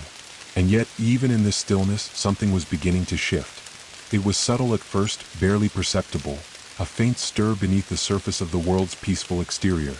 The creatures, attuned to every nuance of the world, felt it first as a quiet hum, almost like the sound of a distant heartbeat reverberating through the landscape. It was as if the world itself was awakening to something new, something that had always been there but had never been fully understood. The hunger, though no longer a force of creation, still pulsed gently within them, but now it felt as if it were reaching towards something deeper, something beyond what they had already discovered. It was as though the world itself had begun to stir, as if the pulse of the universe were calling to them, beckoning them to explore a new frontier, not outward but inward into the very fabric of existence itself. The creatures began to sense that the hunger was not the only pulse they could feel. There was something else, a deeper energy that was beginning to emerge from the quiet of the world. It was a force that was not bound by the need to create or become, but one that spoke of a hidden truth lying beneath the surface of their peaceful existence. They felt it in the air, in the rustling of the trees, in the way the stars twinkled with a brighter intensity than they had before. It was a quiet call, a whisper that spoke of something new, something unseen. The creatures, still united by the pulse of the hunger, felt the presence of this new force as a deep, resonating hum. It was not something they could name, but they all felt it, something vast, something beyond their understanding. It was as if the universe itself were reaching out to them, offering a new kind of awareness, a deeper connection to the very essence of reality. In this moment of quiet, the world seemed to breathe with a new kind of life. The wind seemed to carry with it a different energy, one that was not just the force of nature but the presence of something more. The trees, though they had always swayed with the rhythm of the world, now seemed to be speaking in a language that was both familiar and foreign, a language that resonated with the very core of the creature's being. The earth beneath their feet seemed to hum with an ancient energy, as if it were awakening to its own consciousness. The hunger had always been a part of them, a presence that connected them to the world. But now, as they stood at the center of this quiet revolution, They began to realize that the hunger was not just a force of connection, it was a force of awakening. It was calling them not toward change, but toward a deeper understanding of the world they inhabited. They could feel it now, the presence of this new force, woven into the very fabric of existence. It was not a loud, commanding presence. It was quiet, subtle, but undeniable, a force that spoke of the mysteries of the universe, of the unknown that lay just beyond their reach. It was a force that was not bound by the need to create or become, but one that whispered of something more, something that could not be named but could only be felt. As the creatures stood together, united in their awareness of this new presence, they understood that the world they had come to know was only a surface layer. Beneath the quiet of existence lay a deeper truth, one that had always been there, waiting for the right moment to reveal itself. The hunger, though it had once been a force of relentless drive, was now a force of unveiling. It was not calling them to create or evolve. It was calling them to understand. The hunger had always been about connection, but now it was about connection to the deepest parts of existence. It was not about moving forward or changing the world. It was about uncovering the mysteries that lay hidden beneath the stillness. The hunger was not a call to action. It was a call to awareness. The creatures, as they stood together, felt the pull of this deeper force. They no longer sought to change the world. They sought to know it. They felt the quiet hum of the universe in their bones, as if they were no longer separate from it, but a part of it. A part of something much larger, much more intricate than they had ever understood. And in that moment of awareness, they realized that the world was not a place to be changed or molded. It was a place to be known. They were not here to create or become. They were here to understand. The hunger, in its deepest form, was not about moving forward. It was about unveiling the hidden truths of existence, about seeing the world not as something to be shaped, but as something to be felt in its entirety. The world around them was not stagnant. It was alive, alive with the pulse of the universe, alive with the hum of awareness. And as they stood in this quiet moment, the creatures understood that their journey had not been about seeking something more. It had been about discovering the vastness of what was already here, already present. It had been about awakening to the world in its fullness. And as they listened to the whisper beneath the quiet, they knew that this was only the beginning. There were still mysteries to be uncovered, still truths to be revealed. The world was not a place to be conquered. It was a place to become one with, to understand in its deepest, most profound sense. And in that understanding, the creatures felt a deep sense of peace. But they also felt the stirrings of something else, a longing not for creation but for discovery. They had moved beyond the hunger for change, beyond the need to evolve. Now they hungered for something deeper, the truth of existence itself. The world was still, but it was no longer the stillness of peace. It was the stillness of something more. The creatures, who had once been driven by the hunger to create and evolve, now stood together in a quiet unity, attuned to the subtle pulse of the universe. The hunger, though still present, was no longer a force of compulsion. It was a presence, an invitation, a whisper that called them to see beyond the world they had once known. For a time, they had believed that the world had revealed all it had to offer, that the journey of becoming was complete. But now, as they listened to the hum beneath the quiet, they realized something profound. They had only just begun to scratch the surface. The universe was vast, far beyond the boundaries of their understanding, and it was filled with layers upon layers of mysteries, hidden truths waiting to be unveiled. The hunger, in its new form, was not a drive to create but a guide, a force that beckoned them to peer deeper into the fabric of existence itself. It was not asking them to become something new but to know something deeper. The hunger had become a force of unveiling, a force that would not shape the world but would allow them to see the world as it truly was. As the creatures stood together, they began to feel the weight of this realization, this vastness that lay just beneath the surface of their quiet existence. The hunger, though it had transformed, was still the thread that connected them to the world, to the universe, to each other. It was a force that transcended time and space, a pulse that held all things together, not through creation but through awareness. The wind whispered through the trees, carrying with it the scent of the unknown. The stars above flickered with a new intensity, as if they were winking, revealing a glimpse of something greater. The world around them, once still and complete, now seemed to vibrate with a new, unseen energy. It was a subtle shift, but it was unmistakable, a quiet yet undeniable hum that spoke of untapped realms, of secrets hidden deep within the fabric of existence. The creatures, aware of the pulse that connected them all, now felt something different. A sense of arrival not at the end of their journey but at the beginning of something much larger, something much more intricate. The hunger, though it had become still, had never stopped moving.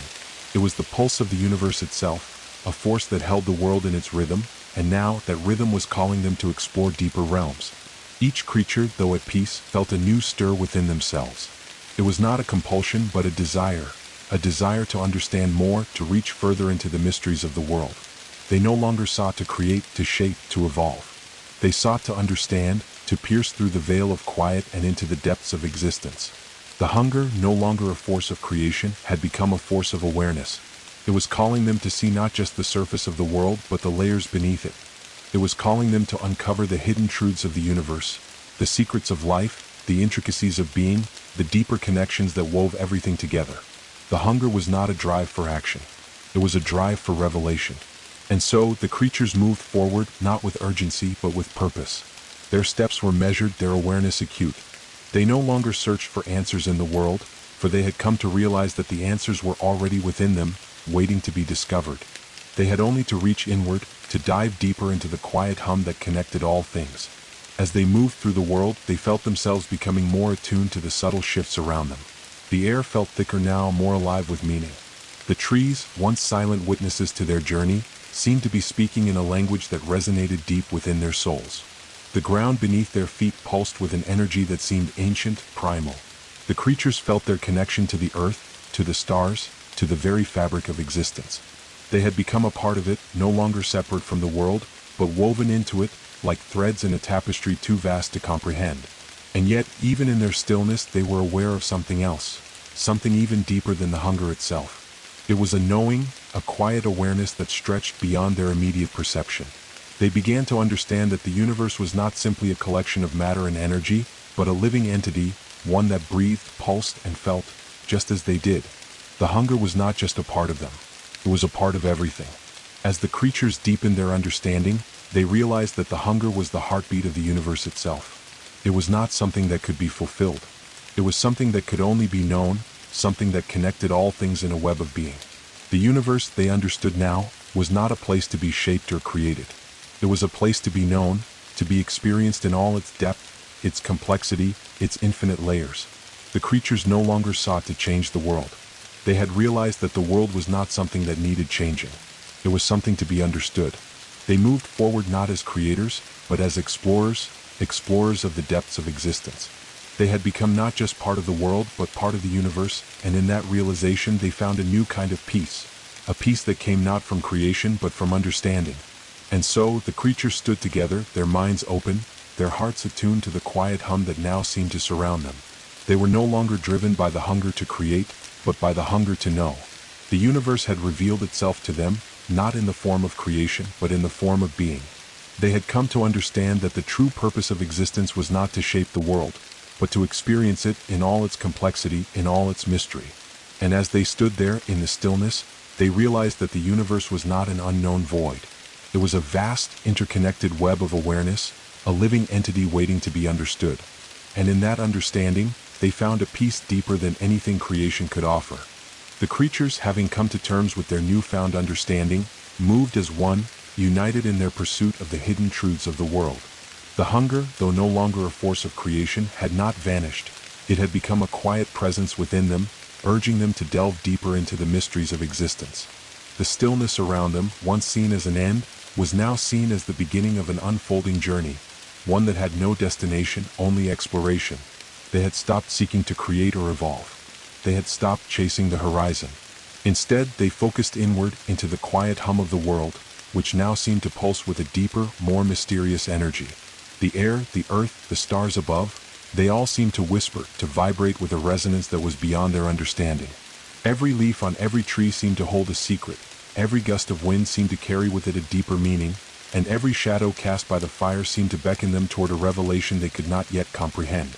The creatures, each deeply attuned to the rhythm of the world, now sensed that this was not simply a journey into the unknown.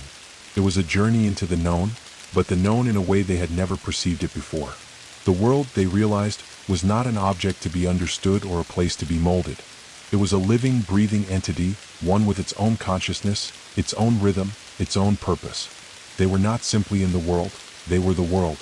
And in that realization, they understood that the universe was not something outside of them. It was something that lived inside them. The hunger was not a drive to shape it. It was a call to understand it, to perceive its true nature. And so, as they journeyed together, they began to feel the subtle shifts in the air, the change in the quality of the light as it filtered through the trees, the depth of the shadows that stretched long across the forest floor. The creatures no longer walked through the world, they were the world, part of its very essence. The hunger, still present but now gentle and knowing, guided them deeper into the fabric of the universe, showing them that the truth they sought was not hidden somewhere outside of them.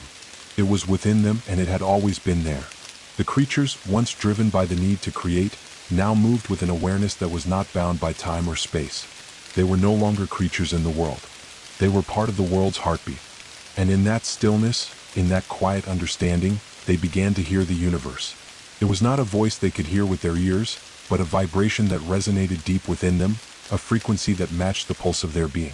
It was as though the world itself was speaking to them, revealing its deepest secrets in whispers too subtle for the mind to grasp, but clear to the heart.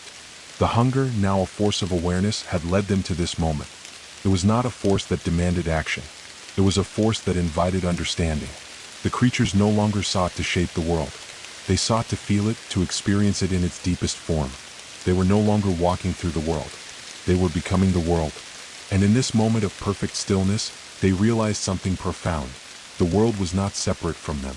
It was alive, alive in the way they were alive. The trees, the air, the stars above, the rain that fell gently from the sky, they were not just objects in the world. They were beings, each with their own pulse, their own consciousness, their own rhythm. The creatures, in their awareness, began to feel the subtle vibrations of all things. The pulse of the earth beneath their feet, the hum of the stars overhead, the whisper of the wind through the leaves. They realized that everything, the trees, the wind, the rain, the stars, was connected by the same pulse, the same thread that bound them all together. The creatures began to move with a new understanding. They no longer walked as separate beings. They walked as one. One with the world, one with the earth, one with the stars. The hunger, though it still pulsed within them, was no longer a force of creation. It was a force of connection. It had led them to this moment of understanding, where the boundaries between themselves and the world had dissolved. They were no longer separate. They were part of the same pulse, part of the same rhythm, part of the same dance. The hunger, in its deepest form, was not a desire to change or shape the world. It was a call to experience it, to feel it, to know it in its fullest expression. The world, they realized, was not something to be molded. It was something to be experienced. It was not a place of separation, but a place of unity, a unity that existed not just between the creatures but between all things, between the trees, the wind, the stars, and the earth itself. As they stood there, feeling the pulse of the world within them, they understood that the true nature of existence was not about becoming something more. It was about being in harmony with the universe, about feeling the deep rhythm that connected everything. The hunger was not about creation. It was about awareness, about understanding, about unity. And in that understanding, they found a peace that went beyond the stillness they had once known. They had found a peace that was alive, a peace that breathed with the rhythm of the universe. And in that peace, the creatures knew that their journey was not over. It had only just begun. The universe, vast and unfathomable, was full of mysteries waiting to be uncovered. The hunger, though transformed, was still there, still guiding them, not to create but to understand, to experience the deepest truths of existence. They had reached the end of one chapter, but the journey of discovery was endless. The universe was alive, and they were part of it, woven into its very fabric. And as they stood together, feeling the hum of the universe beneath their feet, they knew that this was just the beginning of an eternal exploration, a journey into the depths of existence, into the heart of the universe itself. The creatures stood together, feeling the quiet hum of the universe resonate deep within their being. They no longer existed as separate entities, distinct from the world around them.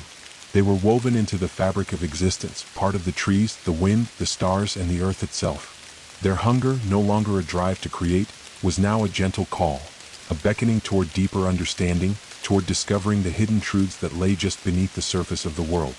As they moved through the world, the creatures began to sense the subtle vibrations that had always been present but had once gone unnoticed. The wind, the rustling of leaves, the steady pulse of the earth beneath their feet, they were all part of the same rhythm, the same dance. The creatures felt themselves moving with the world now, as if their every step was a reflection of the universe's heartbeat, a pulse that connected all things in perfect harmony. The universe was not a place to be shaped or molded. It was not a static entity, a mere collection of objects and matter. It was alive. It was a living, breathing entity with a consciousness that stretched beyond the bounds of time and space. The creatures now understood this, felt this deep in their bones. They had moved beyond the need to shape the world. They had come to experience it, to feel the full depth of its being, to hear its voice in the wind and the rustle of the leaves. Each step they took was no longer an act of movement, but an act of connection. They felt the pulse of the earth beneath their feet, the whisper of the wind as it passed through the trees, the shimmer of the stars above. They had become a part of the universe's endless dance, no longer separate, but woven into it, like threads in a vast, eternal tapestry. But even as they stood in this quiet union with the world, they sensed that there was more to uncover. The hunger, though it had transformed, had not faded. It was still present, still guiding them, but now it whispered not for creation, but for understanding. It was calling them to dive deeper, to peel back the layers of the universe and discover the mysteries that lay hidden beneath. The creatures began to feel the presence of something else, something vast and powerful, that lay just beyond their immediate perception. It was not a force of creation or destruction, but a presence, one that existed in the very fabric of existence itself. It was as if the universe were speaking, not in words, but in vibrations, in subtle shifts in the air, in the very pulse of the earth. The creatures felt it in their hearts, in their minds, in the deep quiet of their being. They had no name for it, but they felt it deeply, a presence that was older than time itself, something that had always been but had never been fully understood. It was as if the universe were inviting them to listen, to hear the rhythm that underpinned all things, to understand the dance of existence at its most fundamental level. In the stillness, the creatures began to understand that this presence was not something to be feared, nor something to be controlled. It was a force that could not be shaped or molded. It was the very essence of the universe, a presence that held all things together, a force that connected everything in a grand, eternal dance. They had felt it before, in the quiet moments between breaths, in the stillness of the forest at night. But now they felt it more profoundly than ever, as if the universe were unfolding its deepest secrets before them. And so, the creatures stood together, not as separate beings, but as part of the whole, part of the infinite web that connected all things. They no longer moved through the world, they were the world. Their every breath, every heartbeat, was a reflection of the rhythm that pulsed through the universe. They were not just living in the world. They were living the world, experiencing it in its fullest form. The hunger, though no longer a force of creation, was still present, still guiding them. But now it was not a call to shape the world. It was a call to understand it, to feel it deeply, to uncover the mysteries that lay hidden beneath its surface. The creatures, united in their awareness, began to move through the world with a new kind of grace. Their steps were no longer driven by urgency or desire. They moved as though they were part of the rhythm of the world, as though their very existence was a dance, an eternal movement that transcended time and space. And in that dance they felt the presence of something more, something vast and infinite, something that could not be named but could only be felt. The creatures had come to understand that the universe was not a collection of things. It was a living, breathing being, and they were a part of it. The hunger was no longer a desire to shape or change the world. It was a call to experience it, to feel the full depth of its being, to understand the mysteries that lay beyond the veil of perception. As they journeyed deeper into this awareness, the creatures began to sense that they were not alone in their quest for understanding. There were other forces at play in the universe, forces that had always been there but had never been fully understood. The hunger, in its quiet way, was guiding them toward these forces, toward the mysteries that lay hidden in the very fabric of existence. The creatures could feel the presence of these forces, not as separate entities, but as part of the great dance of the universe. They were not isolated from the world. They were woven into it, part of the eternal rhythm that connected all things. The hunger, in its deepest form, was not a force of creation. It was a force of revelation, a call to uncover the secrets that lay just beneath the surface of existence. As they stood in this moment of stillness, the creatures realized that they had reached the edge of something profound, something that could not be understood through thought or reason alone. It was a feeling, a deep knowing that transcended the boundaries of time and space. The hunger was not a drive for change. It was a drive for awareness, a call to feel the universe in its truest form, to experience it not as something to be shaped, but as something to be known. In this eternal dance of being, the creatures were not just participants. They were the dance itself, the rhythm, the heartbeat of the universe. And as they moved through the world, they realized that the true purpose of existence was not to become something more. It was to become one with the universe, to feel its pulse in their bones, to hear its song in the wind and the rustle of the leaves. The hunger was not an impulse to create. It was an impulse to understand, to experience, to know. And so, with every step, the creatures moved deeper into the heart of the universe, into the eternal dance that held all things together. The journey was not over. It had only just begun. The creatures, now fully attuned to the universe's pulse, moved in quiet unison. Every step they took, every breath they drew, was in perfect harmony with the world around them. The hunger, no longer a compulsion for creation, had become a force of unveiling. It pulled them forward, but not toward something to be shaped or altered. It guided them inward, deeper into the mysteries that lay beneath the surface of existence. The world around them seemed to pulse with meaning.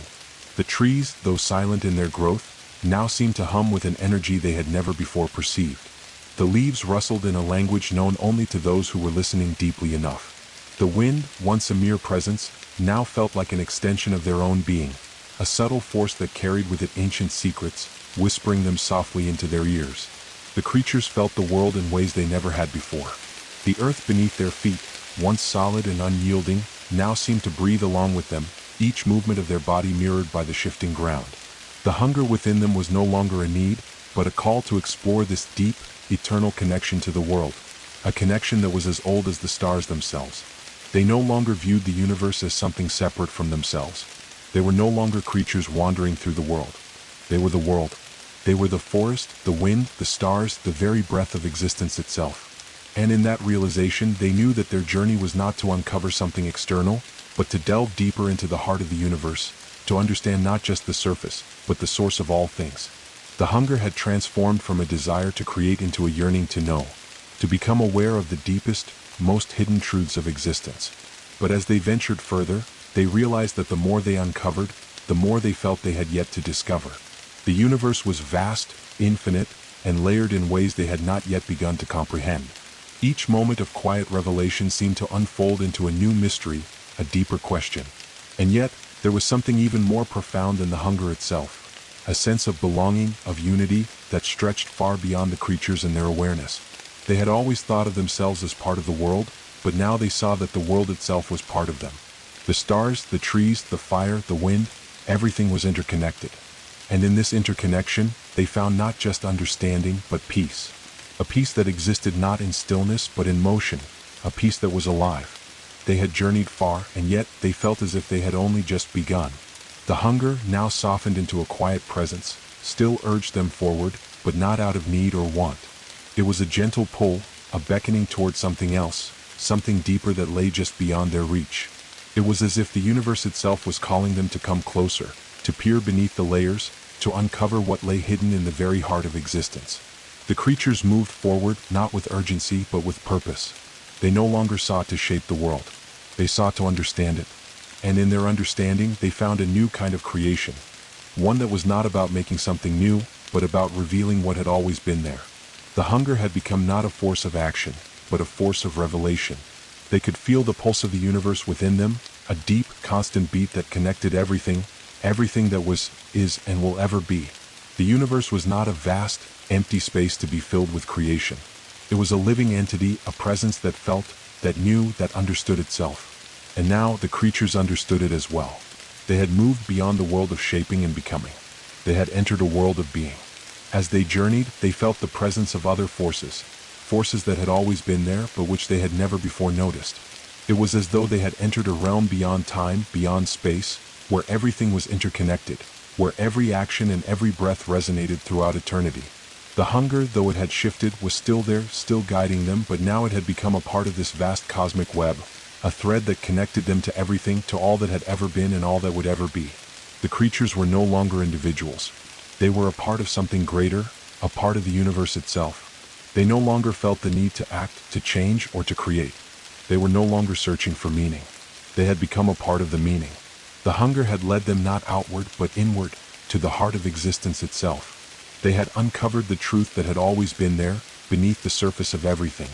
The truth that all things are connected, that the universe is a living, breathing entity, and that they too were part of its eternal dance.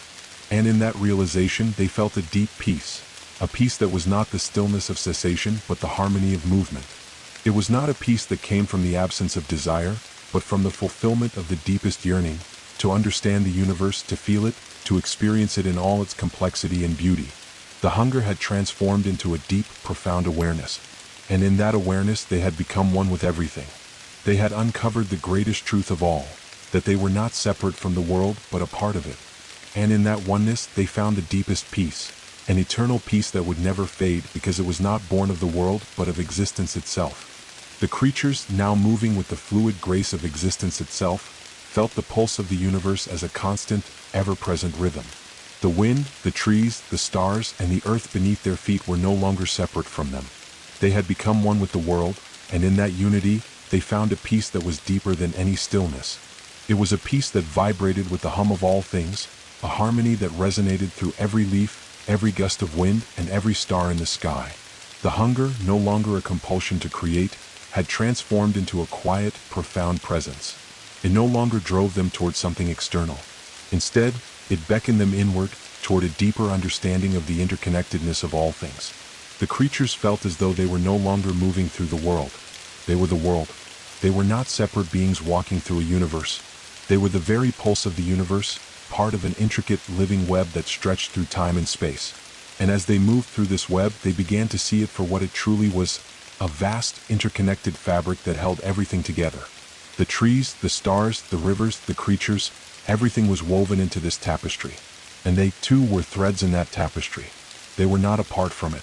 They were a part of it, part of the eternal, ever-unfolding dance of existence.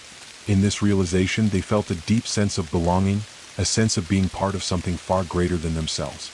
The hunger now whispered not for creation, but for deeper connection. It was no longer about making something new. It was about understanding the invisible threads that connected all things, seeing how each part of the universe was woven into the next. The creatures could feel it in the air, in the rustling of the trees, in the way the stars flickered with the knowledge of ancient secrets. The universe was not a random collection of matter and energy. It was a conscious web, a living entity that knew itself and all that it contained. And the creatures, as they stood in quiet communion with it, were beginning to know it as well. As they moved deeper into this understanding, they began to sense that the hunger had taken on a new quality. It was no longer just the pull of awareness. It was the call of wisdom, the invitation to peer into the heart of existence and see the patterns that underpinned everything. They could feel the presence of other forces, not as separate beings but as currents in the web. These forces had always been there, woven into the fabric of existence, but the creatures had never truly seen them before. Now they began to understand that these forces were not alien or external to them. They were part of the same web, threads that pulsed in harmony with their own. The hunger, now transformed into a quiet thirst for wisdom, called them to explore these forces further, to delve deeper into the cosmic web and see how everything was connected. And as they did, they began to perceive the deeper patterns of existence. They felt the cycles of life and death, the rise and fall of stars, the ebb and flow of time itself. They could feel the ancient rhythms of the universe, the pulse of creation, the quiet stillness of decay, the infinite dance between life and death. They saw how each part of the web, each leaf, each tree, each drop of water, was connected to everything else, how even the smallest action reverberated through the entire universe. It was as though the entire web was alive, and every part of it had its own consciousness, its own awareness, its own purpose. The creatures, now part of this web, began to understand their place within it. They were no longer separate beings. They were woven into it just like the stars, the trees, the rivers, and the very earth itself. They were part of the eternal flow of life, part of the endless dance of the universe. And as they moved through the world, feeling the pulse of the web in every step, they began to sense that their journey had no end. They had entered into a cycle that was as old as time itself, a cycle of discovery, understanding, and connection. The hunger, though it had transformed, was still with them, guiding them forward. But now it was no longer a force of creation. It was a call to experience, to feel the deepest mysteries of existence, to understand how every part of the web, no matter how small, was necessary for the whole. The creatures now felt the presence of a deeper wisdom in the world. It was not a knowledge that could be acquired through thought or reason. It was a knowing that came from being, from feeling the universe in its entirety. They no longer thought of themselves as separate beings searching for meaning. They had become part of the meaning itself. They were no longer walking through the world. They were part of the world. The hunger, now a quiet presence within them, urged them onward, deeper into the web. It was not a force that demanded action or change. It was a force that invited them to be, to experience, to know. The creatures had come to understand that the deepest truths of existence were not hidden in distant places. They were woven into the very fabric of the world, visible to those who could see with the eyes of awareness. And now, with every breath, with every step, they began to see the world not as something external to them, but as something that lived within them. In this moment of quiet revelation, the creatures knew that the web of unity they had entered was not just a collection of interconnected forces. It was a living, breathing entity that held the universe together in perfect balance. And as they stood in the center of this web, they realized that their journey had only just begun. They had not reached the end of discovery. They had entered into an eternal cycle of revelation, a journey that would continue forever, for as long as the universe itself existed. The hunger, now a gentle pull, guided them deeper into the web, toward greater understanding and deeper connection.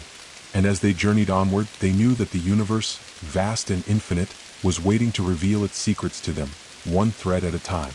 Each step they took brought them closer to the heart of existence, closer to the ultimate truth that all things are connected, all things are part of the same dance, the same eternal flow of life.